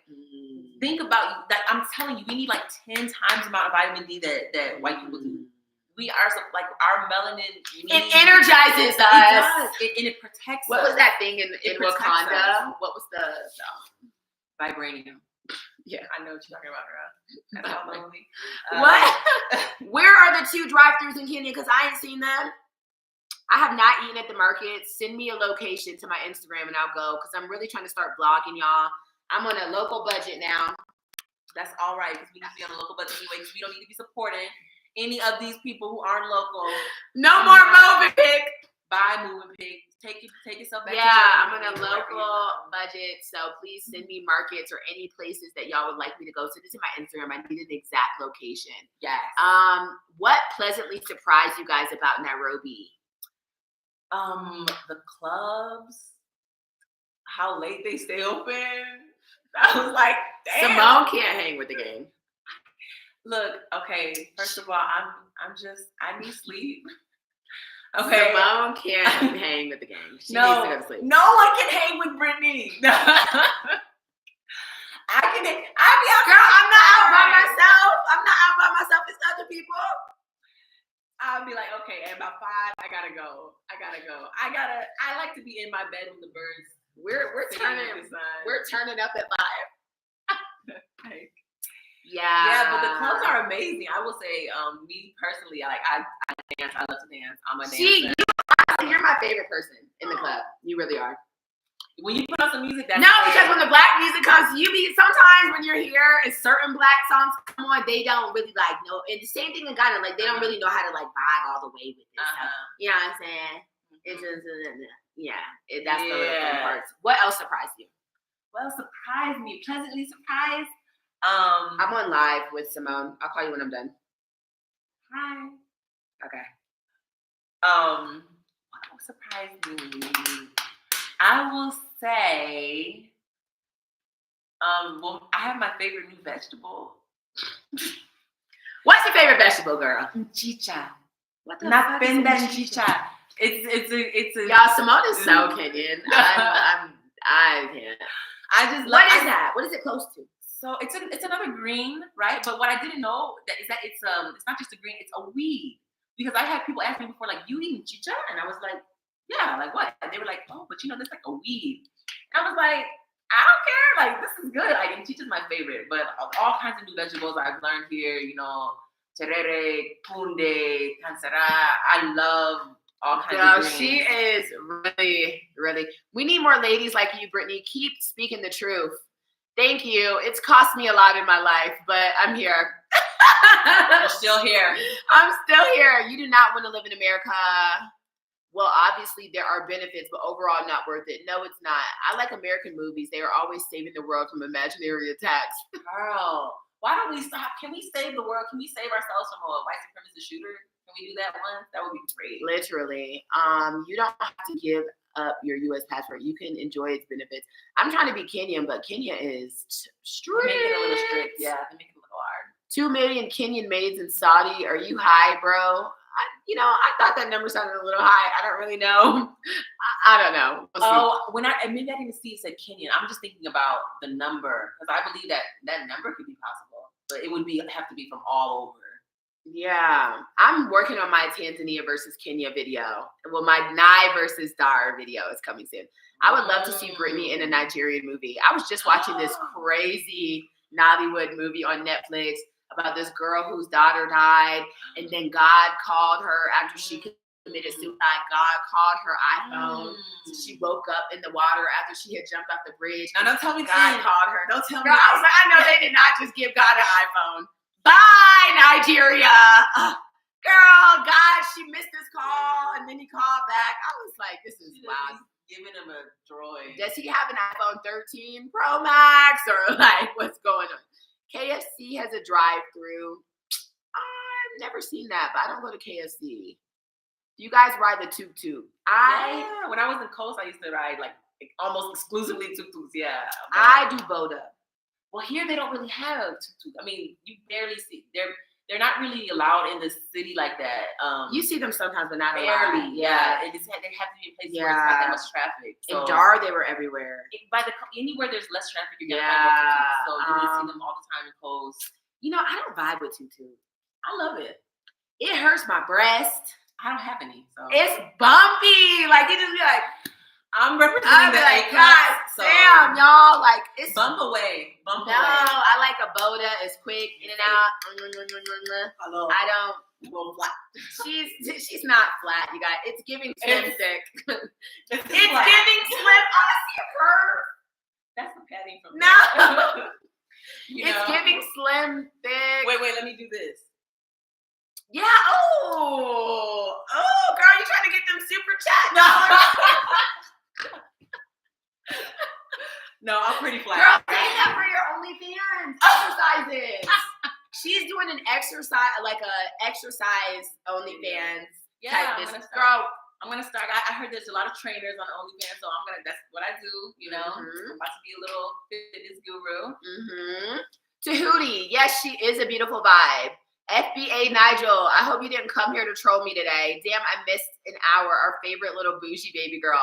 He thinks I'm so bougie. I'm not. There are drive-thrus on Tika Road. You know, I don't really spend a lot of time on Tika. I went there last night. I've been to oh girl, you did just get a Sinu said, here is your support, sis. Keep it up. There's a lot of us that think like you. One love. Thank you so much, Sinu. That was really sweet. I hope it wasn't because of Simone shaking what her mama gave her. I'm just kidding. Yeah, she didn't give me any of that. I'm like, dang, am I the only one? There is this, let's see, what music is popular? Brit, Here? Is this Slim Tenderoli a Black American or a Caribbean American? I'm from Chicago. I'm African American. Not the Tenderoni. The U.S. has the most Kenyan immigrants in the world. I believe that. Maybe because also when you're looking for something, you see it. So I've always seen like West Africans. I've never really like been into like East Africans, to be honest. I used to go to this Ethiopian hookah bar by my apartment in Atlanta that had. That's the most East African interaction. I got the coffee, the Ethiopian coffee. We're gonna get this hookah out your life, okay? She hates that I hookah. She doesn't like vapes, y'all. She be trying to kill my body. I'm trying to save her body, actually. Yeah, she's like, wait, doesn't that cause cancer? So then why would you do that? Yeah. Why? But if we know, we do better. Right? Be honest. How would you rate Kenyan men? Okay. It depends. I think it's I'm not a good person to ask. I would love to find a Kenyan man because I know having Kobe in Ghana, being a Ghanaian man, made my life so much easier. Like I just, you know, like that native aspect, or just like when I was talking to that girl who that last interview y'all I did with the Jamaican lady with the Tanzania husband. Her life is so easy. It's soft life. Your husband's from Tanzania. So even the right investors and blah, blah, blah. Like me building that school in Ghana and doing all that would not have been easy. Thank you so much. Whoever just gave that. Marco, thank you. Simone is not flat. Oh. Simone, that's your 10. That's your 1,000, girl. Thanks. Thanks, Marco. Life ain't easy if you don't know somebody or somebody who really genuinely has your interest, right? Because even if we met like a Kenyan or one of you guys were like, oh yeah, go to this person, you could not have my best interest. But somebody who's laying with you is your man, kind of, you know, you would hope he has your best interest. Right. So I would love to meet a Kenyan, date a Kenyan, link up with a Kenyan. That would probably make my life easier right now with everything that I'm dealing with. Maybe they would know a good lawyer or do you know what I'm saying? Right. I totally get that. I'm not a good person to ask. I haven't really been. It just hasn't been natural. It hasn't naturally happened. Yeah. So I'm just like, I don't know, but friend wise, they're great. Even the clubs I go to, it don't really be that many Kenyans. You know what? That's true. I mean, as far as like when I think anytime we've gone out, right? Yeah, it's not that it's Kenyan girls. Yeah, but it's never a lot of Kenyan guys. I don't know where I'm at. Interesting. Yeah, that's interesting. She's seen it herself. Okay. Yeah. You should. Where you guys at? Yeah, where I'll be at. Come to Gemini. I'm just kidding. Or Milan. You should visit Amaka restaurant. It's have real Kenyan traditional food. Let me see. Let's put that in my notes. Amaika. Okay. Amaika. I'm gonna put that in my notes and let's go. Yeah, let's go to Amaika. Let's go. Amaika. You see my words that I have, my Kenyan words? What? In my notes. Nina Jaribu, Naku Pendasana, Hapo Iko, Sawa, Nyaje. Why are you saying it like that though? No, wait. Nina Jaribu. Not Nina Jaribu. Girl, Nina Jaribu. You're not supposed to live. Kwaheri. Kwaheri means like bye, bitch. Kwaheri. It just means bye. It just means bye. No, somebody told me it means like bye, bitch. I mean, if you say it like Kwaheri. But I would just say that to some, Zay or something like that. I love you very much. Nakupenda sana, Baba. Oh. Well, what am I to you? Kaka. No. Dada. Dada. Yes. What is that, friend? Sister. Sis. Oh, Kaka's brother. Yeah. Dada. Rafiki. I was close with Rafiki. No, Rafiki. Dada. That is so nice. Yeah, just my little notes, just in case I get a little confused on the way. Yes. What are some of y'all favorite spots to hang out in Nairobi? If I tell y'all, don't pop up unless you buy me a drink. I was about to say, pull up. My favorite places in Nairobi, Gemini, Milan. I like 4040.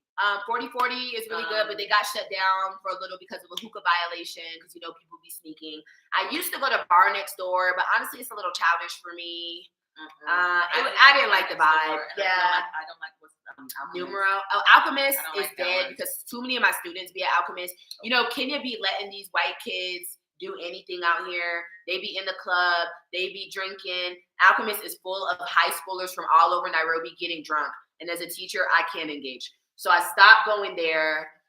Numero 5 is real lit. That's nice. 1824 I used to go to. Yeah. So even down south side after you like tunnel to represent, more like Silky Mile area. Okay. You never taken me to the tunnel. You gotta come outside of Nairobi. I be out, You in the streets. Yeah. Wherever there's music, I'm at, So. I've never really partied outside of this little area that I'm in. Let's go. I've been to Quiver off Tika, but I heard that was the hood. But I had a good time. Tika than a sneaker. Yeah, I love going out. I love partying. Yes, I love partying and then going to sleep. You see, that's the I need it in that order. That's what I love about Nairobi. You don't have to go home. If you don't want to go home. That was like, wow, they're just gonna stay open. Yeah, wow. Let's watch the sun rise. The sun's gonna come up, and then we're gonna stay open. And then we're gonna go to the breakfast spot that also has shisha. See, now that's more like Trinidad, because we can do a breakfast fete. We can party all night in Trinidad. But, That's what I like about Nairobi. Have you tried the party matatus with the big screens and the music? Yes, but they did not have alcohol. I was expecting them to serve alcohol, but they didn't. Your friend looks Nigerian. Girls just want to have fun. Hey. You're Swahili. Brittany finds Kenyan men too polished and well-groomed. She like rough type. No, I don't. What's your number? Hit my IG. I'll see what you're talking about. Kenyan men only go to Milan on Sundays. Oh, okay, that's good to know. Kenyan men but are why? Exceptional. I dated one Kenyan man. He was a nutty nigga, okay? It's the one who I showed you the pictures of him, the feminine pictures. Oh, okay. He was too, so it's not like a well-groomed. I'm going there. First of all, he was Luo. And Luo men are known for being real flashy. Like, they're like the Nigerians of the Kenyans. Let's say that. Okay. So real, like, flashy. This is me. This is what I have.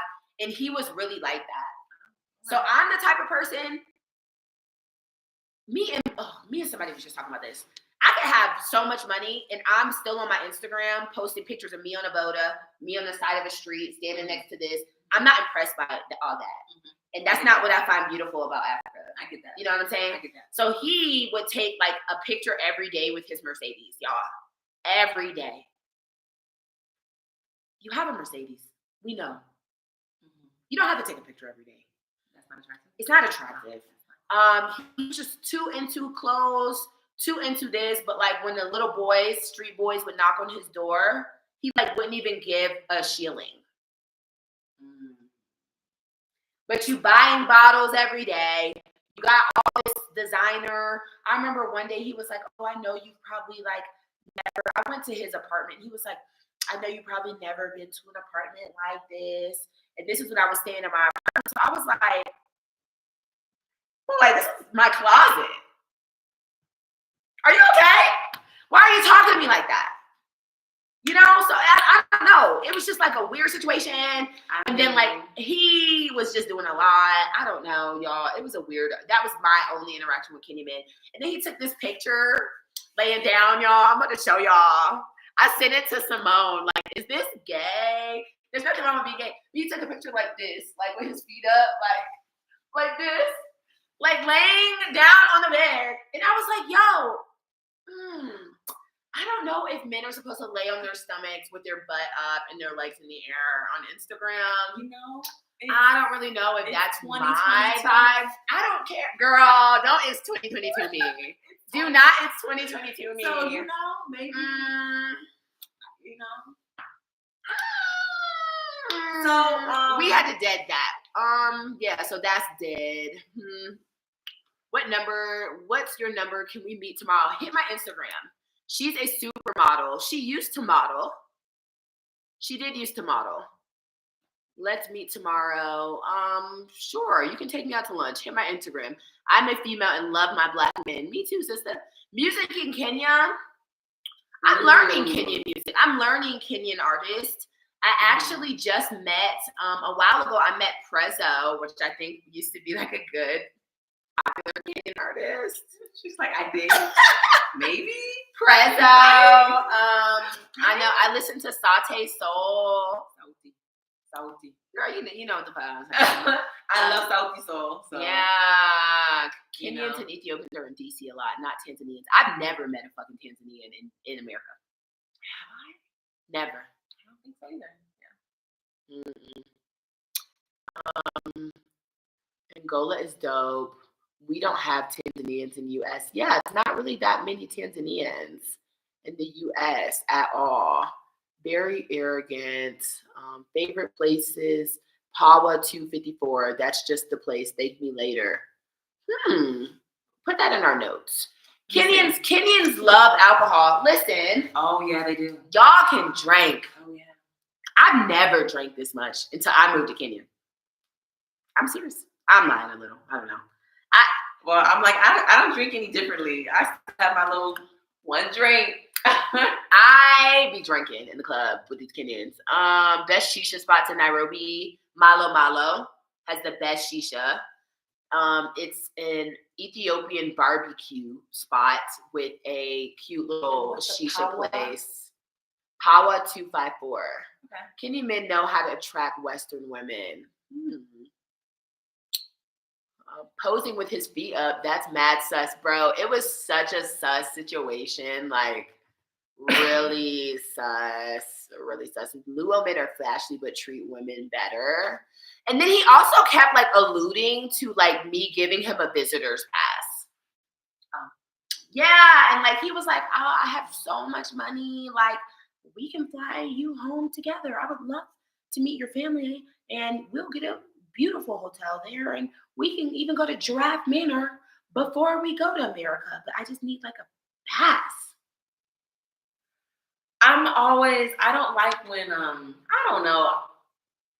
There's so much in America that's problematic to me, just from so many aspects, right? Like just mentally, actually living there, logistic, like just so many, like the lack of peace, the hostility, the brutality. So I don't know, when people are really on America, to me, I'm just kind of like, okay. Like, you know, that's, to me, I'm always just turned off by people who are really, really hungry for everything American. Yeah. I'm just kind of like. Well, he was saying, because I asked him that, I'm like, you're successful here in Kenya, so why would you be pressed to go to America? And he's like, to become more successful. Well, okay. Find your way.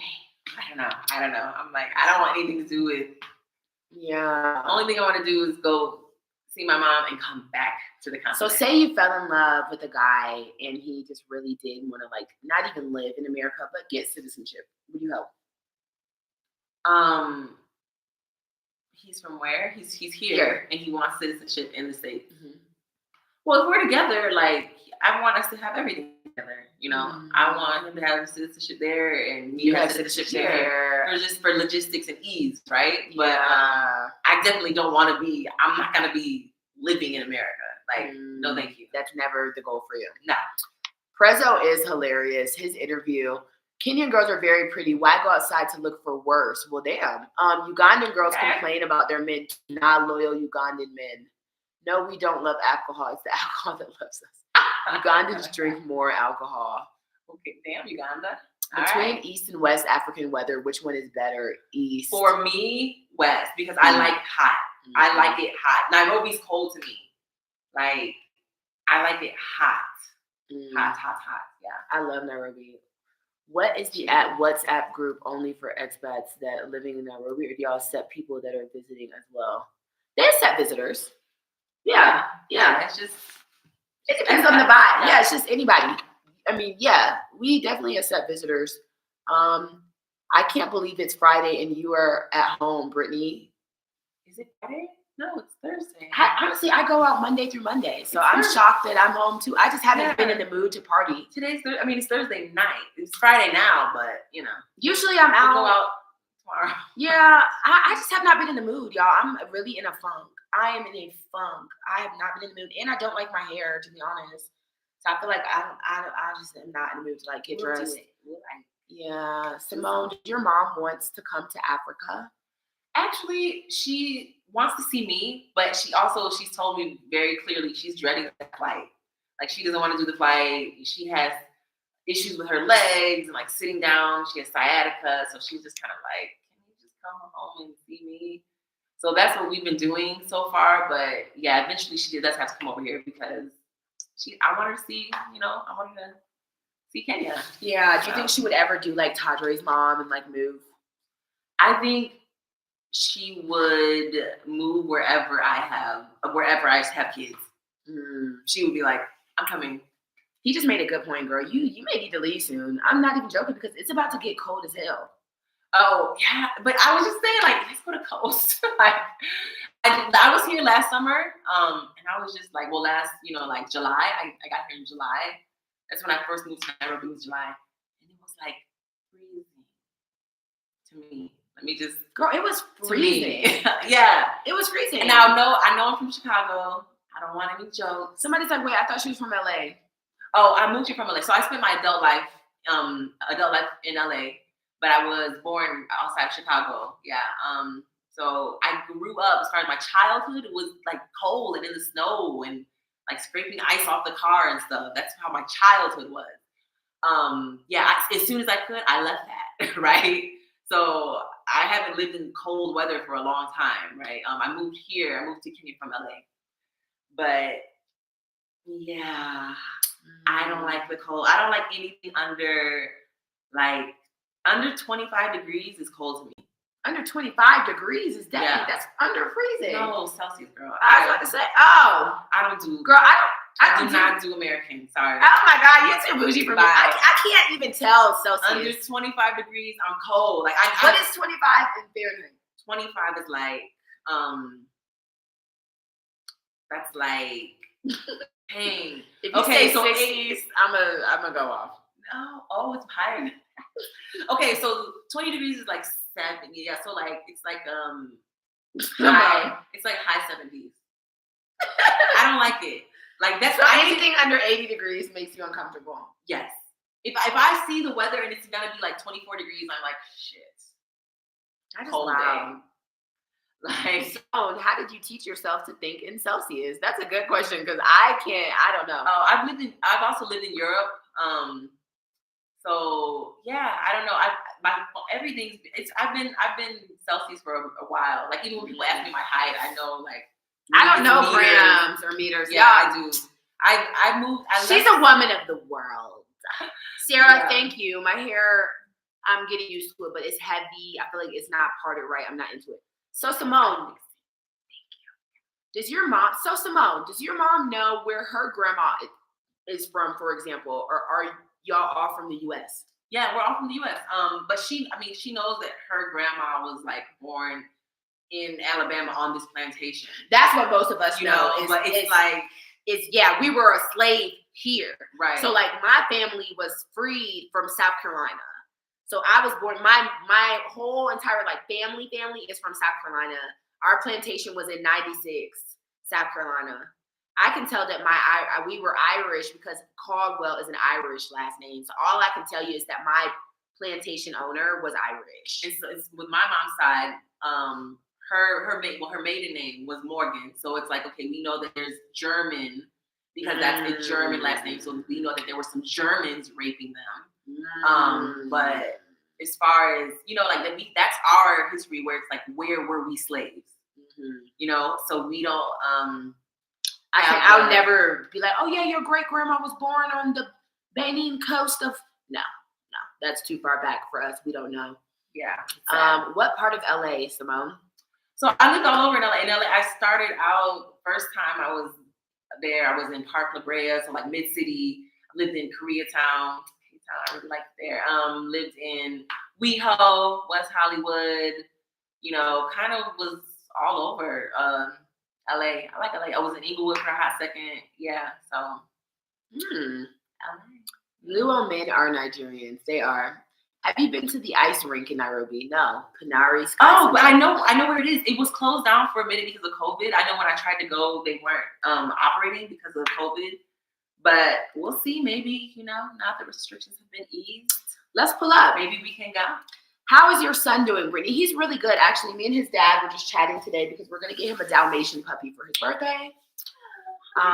To teach him responsibility. And then I was joking around with my baby daddy and was like, yeah, I'm about to pull up. Like, I ain't got nowhere to go. I'm about to pull up. And he was like, please make me your last option. Be blessed. And I was like, oh, shit. He was like, you can sleep in Brayson's pissy room. But Brayson's good. He's good. He's vibing. He just took his SOLs for school. I'm trying to get him out here for the summer, but that's hard because I don't know where I'm going to be. But when we were talking, he's old enough to where he can just kind of vibe out with me. Yeah. So really, what I'm really looking for, what I'm looking for right now is a place that I could go and sit cheaply, have fun, live fine for the summer, and vibe out until this lawsuit is over, basically. So slave owners would actually give their surnames to slaves. Yeah. They did that very purposely. They robbed us of our names, so we don't know, where we're from. That they did that very purposely, right? They robbed us of our language. They robbed us of our names. So that's why, and for me growing up, and I would be Africans from the continent, and I'm like, wow. Like, it was amazing to me that I could meet a Nigerian person, and just from their name alone, right? You can tell what tribe they're from. Like, that's something we will never have. No. My name is, part French and part British. My name is Brittany Alexis Caldwell. So that's why you have people like Malcolm X who just put X for unknown. Like Malcolm was like, I don't fucking know my last name, X. That's why you'll see when the Emancipation Proclamation got put out and the Civil War ended and slaves were freed, quote unquote. A lot of people changed their last name to freemen or freedmen. So like when you meet a lot of African Americans who have the last name Freeman, it's because they did not want to go by their master's name, and they were now a free man. So they just made their last name Freeman. Yeah. But our names have been completely destroyed and lost, and it's sad. And I love the fact that you guys have that part of your history that we really wish we did. It's a privilege. It's a privilege. Yeah. Yeah. It's so sad though, because even my baby daddy's last name is Tejan Cole because he's Creole, and that got mixed in with some bullshit. So he's born in Africa and he still has a white last name almost. Yeah. Brittany, who is your favorite interview since you started? And don't say Simone just because she's there. But what if it's her real answer? My favorite interview was honestly Maya so far. Who's Maya? The girl from Tanzania. Okay. She was so funny. I didn't even want to post that interview because we didn't talk about anything we were supposed to talk about. And I was in such a dark place. Like, I was really, y'all could tell, I looked so rough in the video. Like, I was drunk the night before. She was so happy. She was so happy, girl. I forgot about the interview, first of all. I got wasted the night before. I woke up, makeup still on from last night. I was fucked up. So I was like, damn, fuck. I don't even want to interview this lady. Like, I just went into it with a bad, and she brought you out of it. She brought me out of it. She really did. For your soul. Girl, God sent her to me that day, for real. And she was just so damn funny. And she smelled like my mom. So I kept leaning on her. You said that. Yeah, I just wanted to lay on her.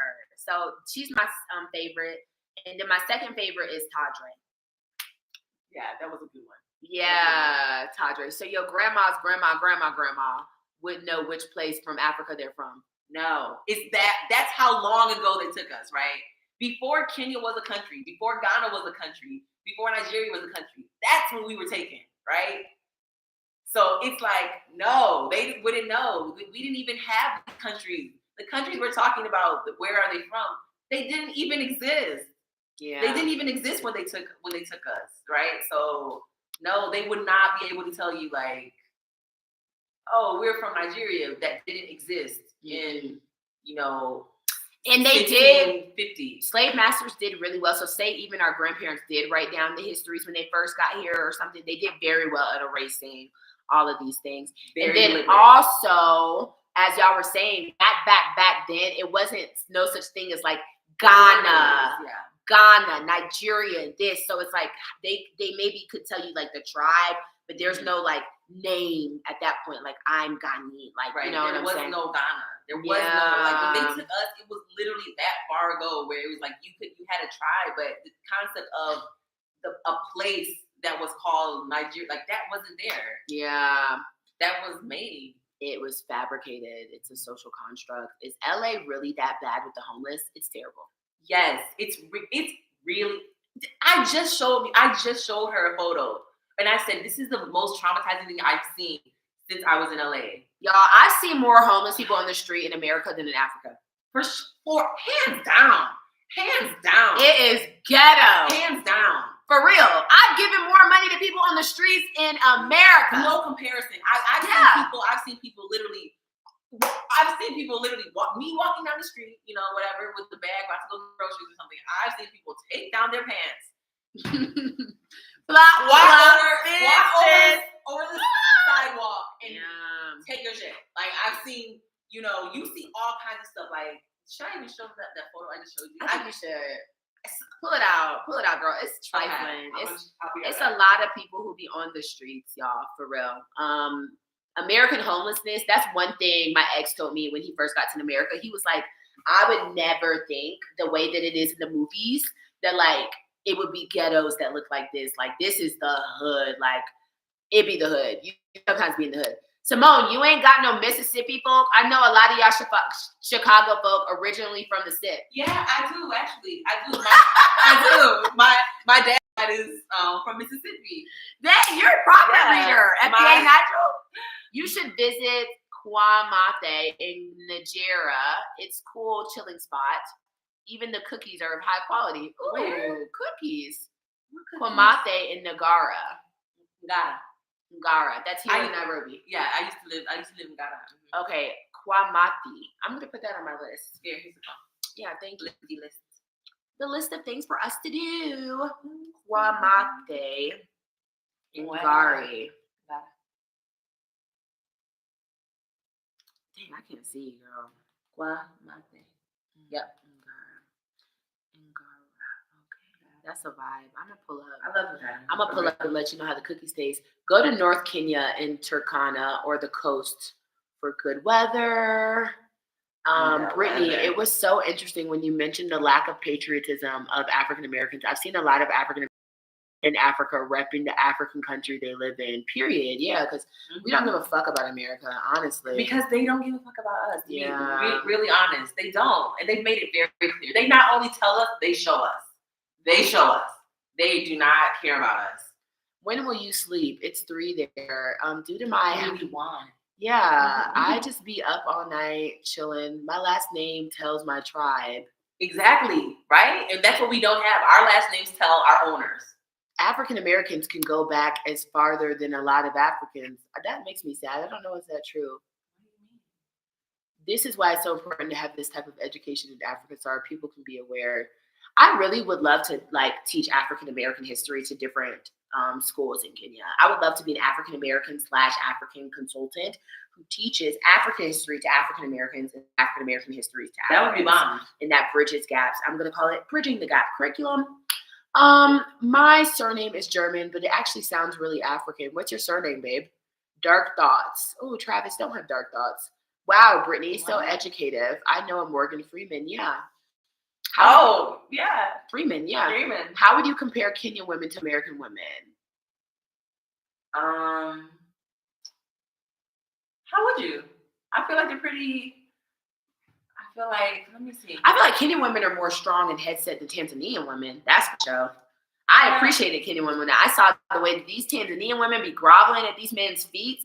Yeah, God. okay. See that I can see more of a contrast. But I'm like, when I'm thinking about Kenyan women, American women, I'm like, pretty. I feel the same. Yeah, like I feel it's about the same.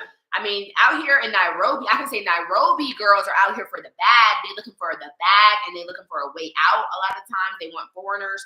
But y'all have to understand, my experience of girls really is club-based, party-based, or work-based. Or, I don't really just have, otherwise me going out and stuff, I'm not a part of like organizations and stuff that would have me meeting like Kenyan women who love reading or like, I'm either at work. Now that I don't work, I'm out with my friends I already have. So I don't really have a lot of like Kenyan friends. Otherwise, girls I meet at the club, which are street girls. I mean, I'm not a street girl, I'm at the club, so let me not say that, but yeah, y'all know what I'm saying. Maya is a vibe. You should subscribe. Thanks, ladies, for the lesson on the Freeman part. Okay, so I found it. Yeah, y'all look at this picture. Okay. It's so sad. So his skin is falling off. His skin is literally coming off. Like there are patches of flesh off of this man's body. Okay. So you can see like his inside. Like I don't. Okay, can I? They can see. Can you see this man's legs? It looks like a henna tattoo, honestly. Like his flesh is off. You see the dark part? That's his normal skin. That's in LA, a man on the street. Just walking. Like. But you know what's wild? When I was in LA, I was seeing some homeless people with designer bags. I didn't. Well, they must have been stolen. Yeah, well, no, I was like, damn. Maybe someone gave it to them. But yeah, I have a brother who has PTSD and struggles with drugs and is like in and out of jail, and he prefers to be homeless in LA. But that's the thing, because people, other not countries, other states would actually ship their homeless to LA because the weather. LA has a very mild climate, right? So it's not extremely hot like some places in the desert, like Arizona, and it doesn't get cold like Chicago or the north, like New York, the north part of the state. So people would rather be homeless in Chicago, where it literally will get you can freeze to death. It will get like negative 20 degrees. Yeah, you can freeze to death. You literally can. Would you rather be homeless there or a place where it's 20 degrees a night? 20, 22 degrees a night, so you keep throwing me off with the Celsius because I'm like, damn, that's cold as hell. You in Alaska? But now you're talking about a black man recently bought a farmland with the house and later realized that's where his great grandparents were enslaved. That is so sad.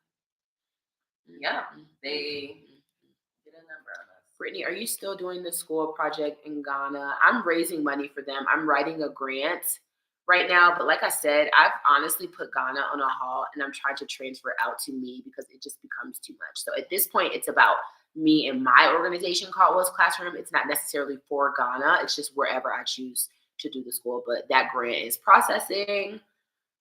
USA is United States. You can drive from Florida to Oregon and its borders, and the Europe is the same as the Union. Africa only that is not united. I was talking to a friend. I was telling Mickey about this having this conversation the other day of just how apparent it is, like how blatant it is that the West has really tried to segregate Africa. They really have. I used to live in Europe. I used to live in Spain. I used to also live in London, in the UK.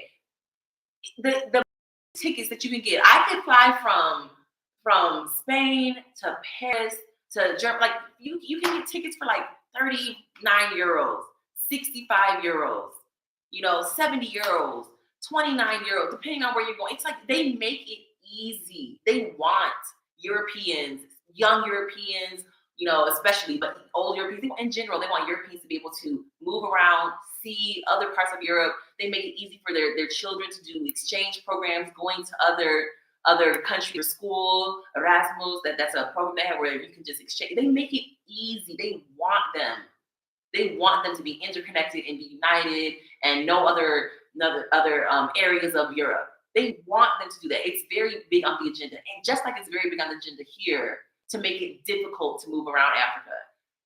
For tickets to be $1,000 to go from from one country to another, $1,500, $2,000 to get from East Africa to West Africa. It should not be that way. Girl, it cost me $350 to get the Tanzanian bag. To Tanzania because you're going right next door. You know what I mean? Right, but no, that's what I'm saying. That's too expensive. Oh, but even Girl, that's too expensive. I would love to find a $300 flight going like from here to Ethiopia. Yeah. You know, like even just in East Africa, it's like it's crazy. There's some of these flights where it's like that's insane. It's $2,000 for a flight to get from one part to the next. That's ridiculous. I don't think that they're trying to say that we know more about Kenya than Kenyans. But I do. I'm reading the comments they're having with each other, but that's just my opinion. Outsiders do pretend that they know more about Kenya than Kenyans, like what? But I think it also is very valuable to get people's opinions who are outsiders because we have fresh eyes. We have different eyes, you know? I would love to interview people who are fresh to America as Africans. If I do go home, that's what I'm going to do. I'm going to switch the narrative and interview Africans in America. Brittany, do you think you could live in Dar permanently? I could, but I just don't want to. Saw some videos from Go Black to Africa about African American ladies and a gentleman living on the Zanzibar coast. There's a lot of African Americans in Zanzibar, but they're not happy, so I've heard. 800,000%. They really don't give a damn about us in America. Sure don't. They really don't. I am praying for you to get a job, Brittany. I'm praying to get a job in Nairobi too, but it has to be like the perfect job for me because I just don't want to put myself in a bad situation again with people who don't like me, don't get me. People really don't understand that America is ghetto. I'm from Chicago, visited Africa for the first time and loved it. Christine. In the U.S., Blacks are not treated as American, but often second class. Hello. Very much so. My daddy said that because he bought himself a Range Rover. We live in a great neighborhood on the golf course. He has a great job, Army soldier. And when we were riding his Range, he was like, I've wanted this Range my whole life. I love this. And he was like, now I'm still a nigga in a Range. He was like, at the end of the day, I'm riding around a nigger in a Range in America. So he's like, I could reach all my goals, this, and this, and I'm still arguing with white people at work. My dad has lost so many jobs because he's worse than me. This nigga is a nutty nigga. So like, he don't deal with no shit. And then like, in DMV is really easy to go contract to contract. Mm-hmm. So you can just get a new job like 2 days later. Mm-hmm. He'll be like, talk crazy, bitch. I quit. Bam, go get a new job. Literally. He is an enterprise architecture. Oh, yeah. So he does like IT. So he be job hopping. He's like, yeah, when you can pay to play when you got the money and the degrees. Okay. But yeah, at the end of the day, like I said, he does all these things. He has more than most white people, and he's still a nigger in a Range Rover. That's how they always say it. Not every Tanzanian woman is like that. Of course not. And not all Black women are loud, but most are. Not all Black people like chicken, but most do. I don't. Bye. But you get what I'm saying. So I'm just saying what I saw in Tanzania, just like I said, the beauty culture there is way different because there's bigger emphasis on like looking sexy and stuff than here in Kenya. They have way more beauty, everything, everywhere. Crack is a hell of a drug. Hey. So which men are better high quality for a long-term relationship, Ghanaian or Kenyan? I honestly don't. I don't believe in high quality. I hate that like high value, low value, high quality. Well, quality and value are different. Because to me, that gives a different quality. I want quality. High value. That just seems like you're just talking about money. Yeah. So I don't know, but I literally don't know. It depends on what you want. It depends on what you want. In a guy. I'm gonna get down and dirty on that in a private life. Birth records go only to 1904. Okay. Wow, that's interesting. Kenyan birth records.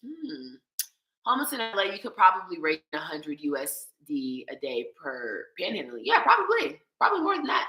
One of the biggest. If you have the mind to panhandle, because a lot of the homeless people, they're not even to that point, right? Like in my experience, I used to volunteer in Skid Row. A lot of that, you probably could if you were panhandling, which means you already have to be at a certain level of mental stability. Because a lot of these homeless people, that's what he said. True Serum said a lot of them are schizophrenic. There's a lot of issues going on. San Francisco is a dope place to be homeless. Charlene, cold. stolen for real. What? That homeless people are sent to Oakland in the Bay Area to a huge population of homeless. Do Africans hate you? Wait, is that what it said? Hold on. Y'all talking a lot. Hold on. I like it though. Do the Africans hate you? No. Africans love me, and they especially love her because she learns languages really quickly. So when you lived in Spain, you can travel entire EU and use euros, and even buying cars in other Euro countries is made easy. If you want to import a car from Tanzania to Kenya, you have to pay $5,000. It's because Africa hates each other. But it's not even just, it's not that. It's also a lot of a lot of this stuff is imposed on Africa. You know, like they have all of these tariffs and these like barriers to trade and stuff that like the World Bank puts, and like a lot of they do a lot of stuff where it's supposed to be for the best interest of, you know, to open up trade or to, but a lot of these it ends up hurting us. They hurt us. They do a lot of stuff that is not beneficial for us. Girl, when I moved here, I thought I was gonna really be on some Afro tour shit. Hell, motherfucker, nah. Why? It's expensive. But you know, because also because of COVID, when I first got here, my plan was to be doing a lot of hopping, and that wasn't possible. And as soon as I got here, stuff got locked down. So, but yeah, it is expensive. It's very expensive. Yeah, Britt, what is the perfect job for you? I want to do educational. I love teaching and I love history, so I want to do educational consulting and teach teachers how to teach certain things. Like I want to teach the teachers. If I did teach students, I want them to be older. Like I think I'm even ready to start teaching college. Like I need adults. I'm not trying to be out here being nobody's no more. Like I am over it when it comes to that. Full-time YouTuber. Really, I would just love, if I could have a perfect job, it would be to have a like Netflix docu-series where I'm literally just traveling around all of Africa talking to people who moved to Africa. Yeah, that's what I want. And the video, I want to sleep and I don't want to miss out. In the video. Oh, okay. Yeah, we're about to wrap up. Girl, it's been 2 hours. Brittany, Kenyans are branching to more out of class, out of the school studies. So many are looking for homeschool teachers. You should try that for now. You know, that's what I want to do, Sarah, but I don't know where to find these people. Like, do I make flyers? Like, I would be the perfect homeschool teacher, but where do I go? Like, Kenyans, please. Anyone, like, I need a microphone. Yeah, I need contact with these people because all I really know is expats. There were specific African tribes that found it okay to sell their folks as slaves. But you know what? They didn't know what type of slavery. You have to remember, Africans had slaves and they were a part of the family. It was a different type of slavery. I don't believe, right, that it was possible to know the evil that these people had in store for us. Do you know what I'm saying? Like, slavery has been going on a long time through history. The way that they treated and the things that they did to us as slaves, that's another thing. When Africans had slaves, we considered them humans. They did not consider us humans, right? The things they were doing to us, would be unconscionable to do to a human being. They did not consider us humans. If you take some time and read about some of the devices, the apparatuses, the punishments, the tortures that they did to us, that they did to our ancestors, that they did to slaves, you would be like, who even thought of this? You know the Brazilians and it's the Portuguese? Ridiculous. It's disgusting. The Brazilians and the Portuguese were worse. You need to read Black Jacobins about slavery in Haiti, and you'll see why those motherfuckers rebelled, because it was disgusting slavery treatment. Will you be here during the election? It's coming up. We were talking about that at the beginning of the conversation, babe, but I don't know. I think I want to leave Nairobi for winter too. I don't know if I want to be here. That's maybe the cold. Yeah. If I leave, it's gonna be because it's the winter. That's gonna be the reason I leave. Like, it's cold. I prefer Brittany in Kenya. I wish I could meet her and hang out and do some projects. There's a lot to do in Kenya and funding is available. Hit me up on Instagram. What y'all don't understand is I will link up with anybody. Look, I link up with everybody. I wouldn't know her. Yeah, I'll link. It has to be in public to make sure you're not going to try to kill me, and then maybe we could go private. High quality man does not mean talking about money or status. Amen. Yeah, I think quality is different than value. Yeah, quality. I think everyone's a quality Of course. person. Yeah. Yeah, no one's like, oh, I prefer Low quality. Give me the bottom of the barrel. The clearance lover. Do you get a lot of people that assume you're a local and talk Swahili to you, but that's a good thing? I do. Yeah. Even sometimes people will say like, "Oh, I thought you were from like I thought you were from South Africa." I get South Africa a lot, and I get Nigeria a lot. But still, people think that I can speak Swahili. I guess they're like, "Well, you might be from there, but you can speak Swahili, right?" I'm like, but some people, yeah, some people. Most people don't assume I'm Kenyan. I don't know. I don't get that vibe. Even if they don't assume I'm Kenyan, they still think they're like, "Okay, you should know Swahili." Yeah.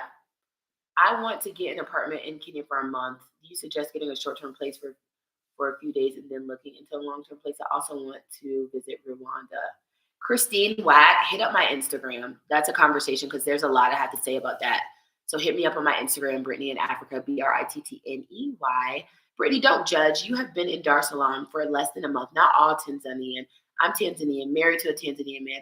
Don't take it from what people told you. Don't judge. Listen, I loved it, and I'm sorry if I'm coming off as judgmental. I was there for less than a month, but I can only go by what I saw, which was what I saw, you know?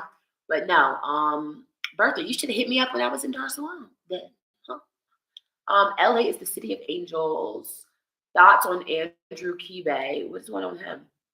Simone, good points. About what? I don't know. Oh, wait, what did it say? Simone, good point.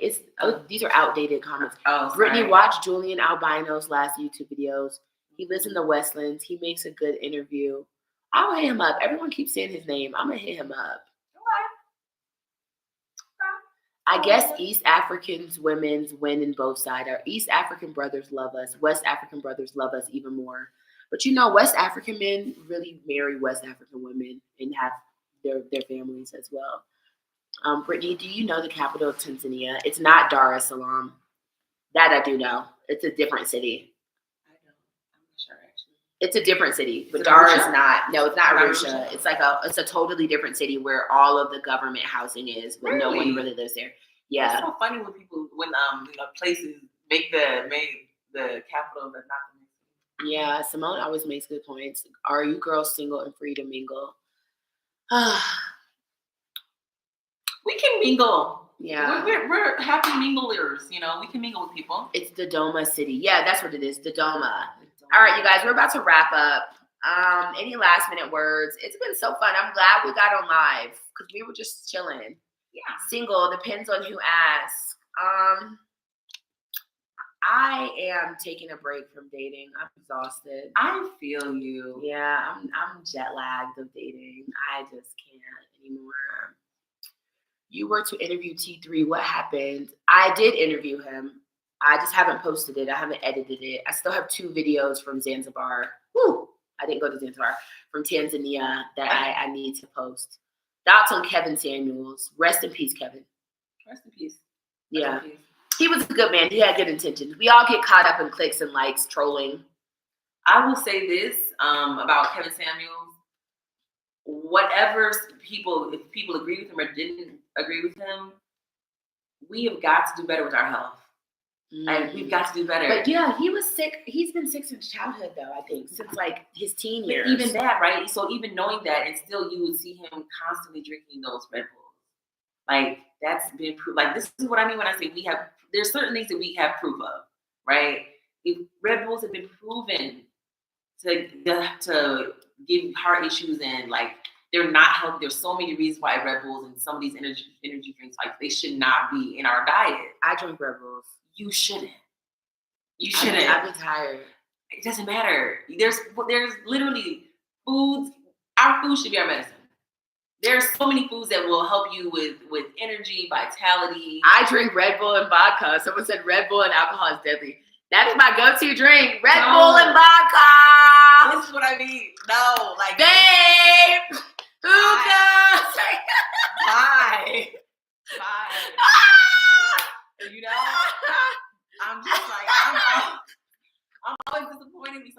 somebody who is that young. Kevin Samuels was what? How old was he?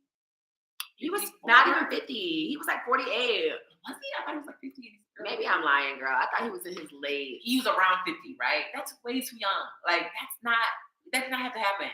Even if he had his pre-existing conditions from his youth, there are things you can do to mitigate your. Does it say don't mix with alcohol in a Red Bull bottle? I don't think it does. I'm not sure if it does, but I'm talking about plain alcohol. How do we know that it was a Red Bull in the can? I thought maybe he was trying to get a sponsorship. I don't know. You might be right. Red Bull and baking is a receipt for what?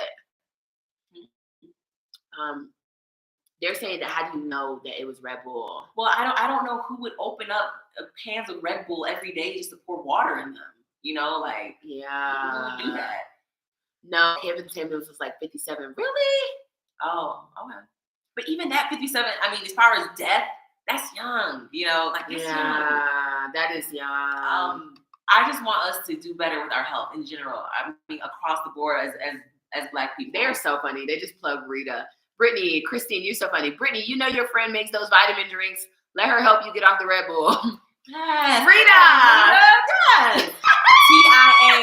TIA, yes. TIA Gold. Those drinks are awesome. Can I ask you a question? After your experience in Kenyan schools, when you go back to teaching, let me tell you something. I've never taught in Africa.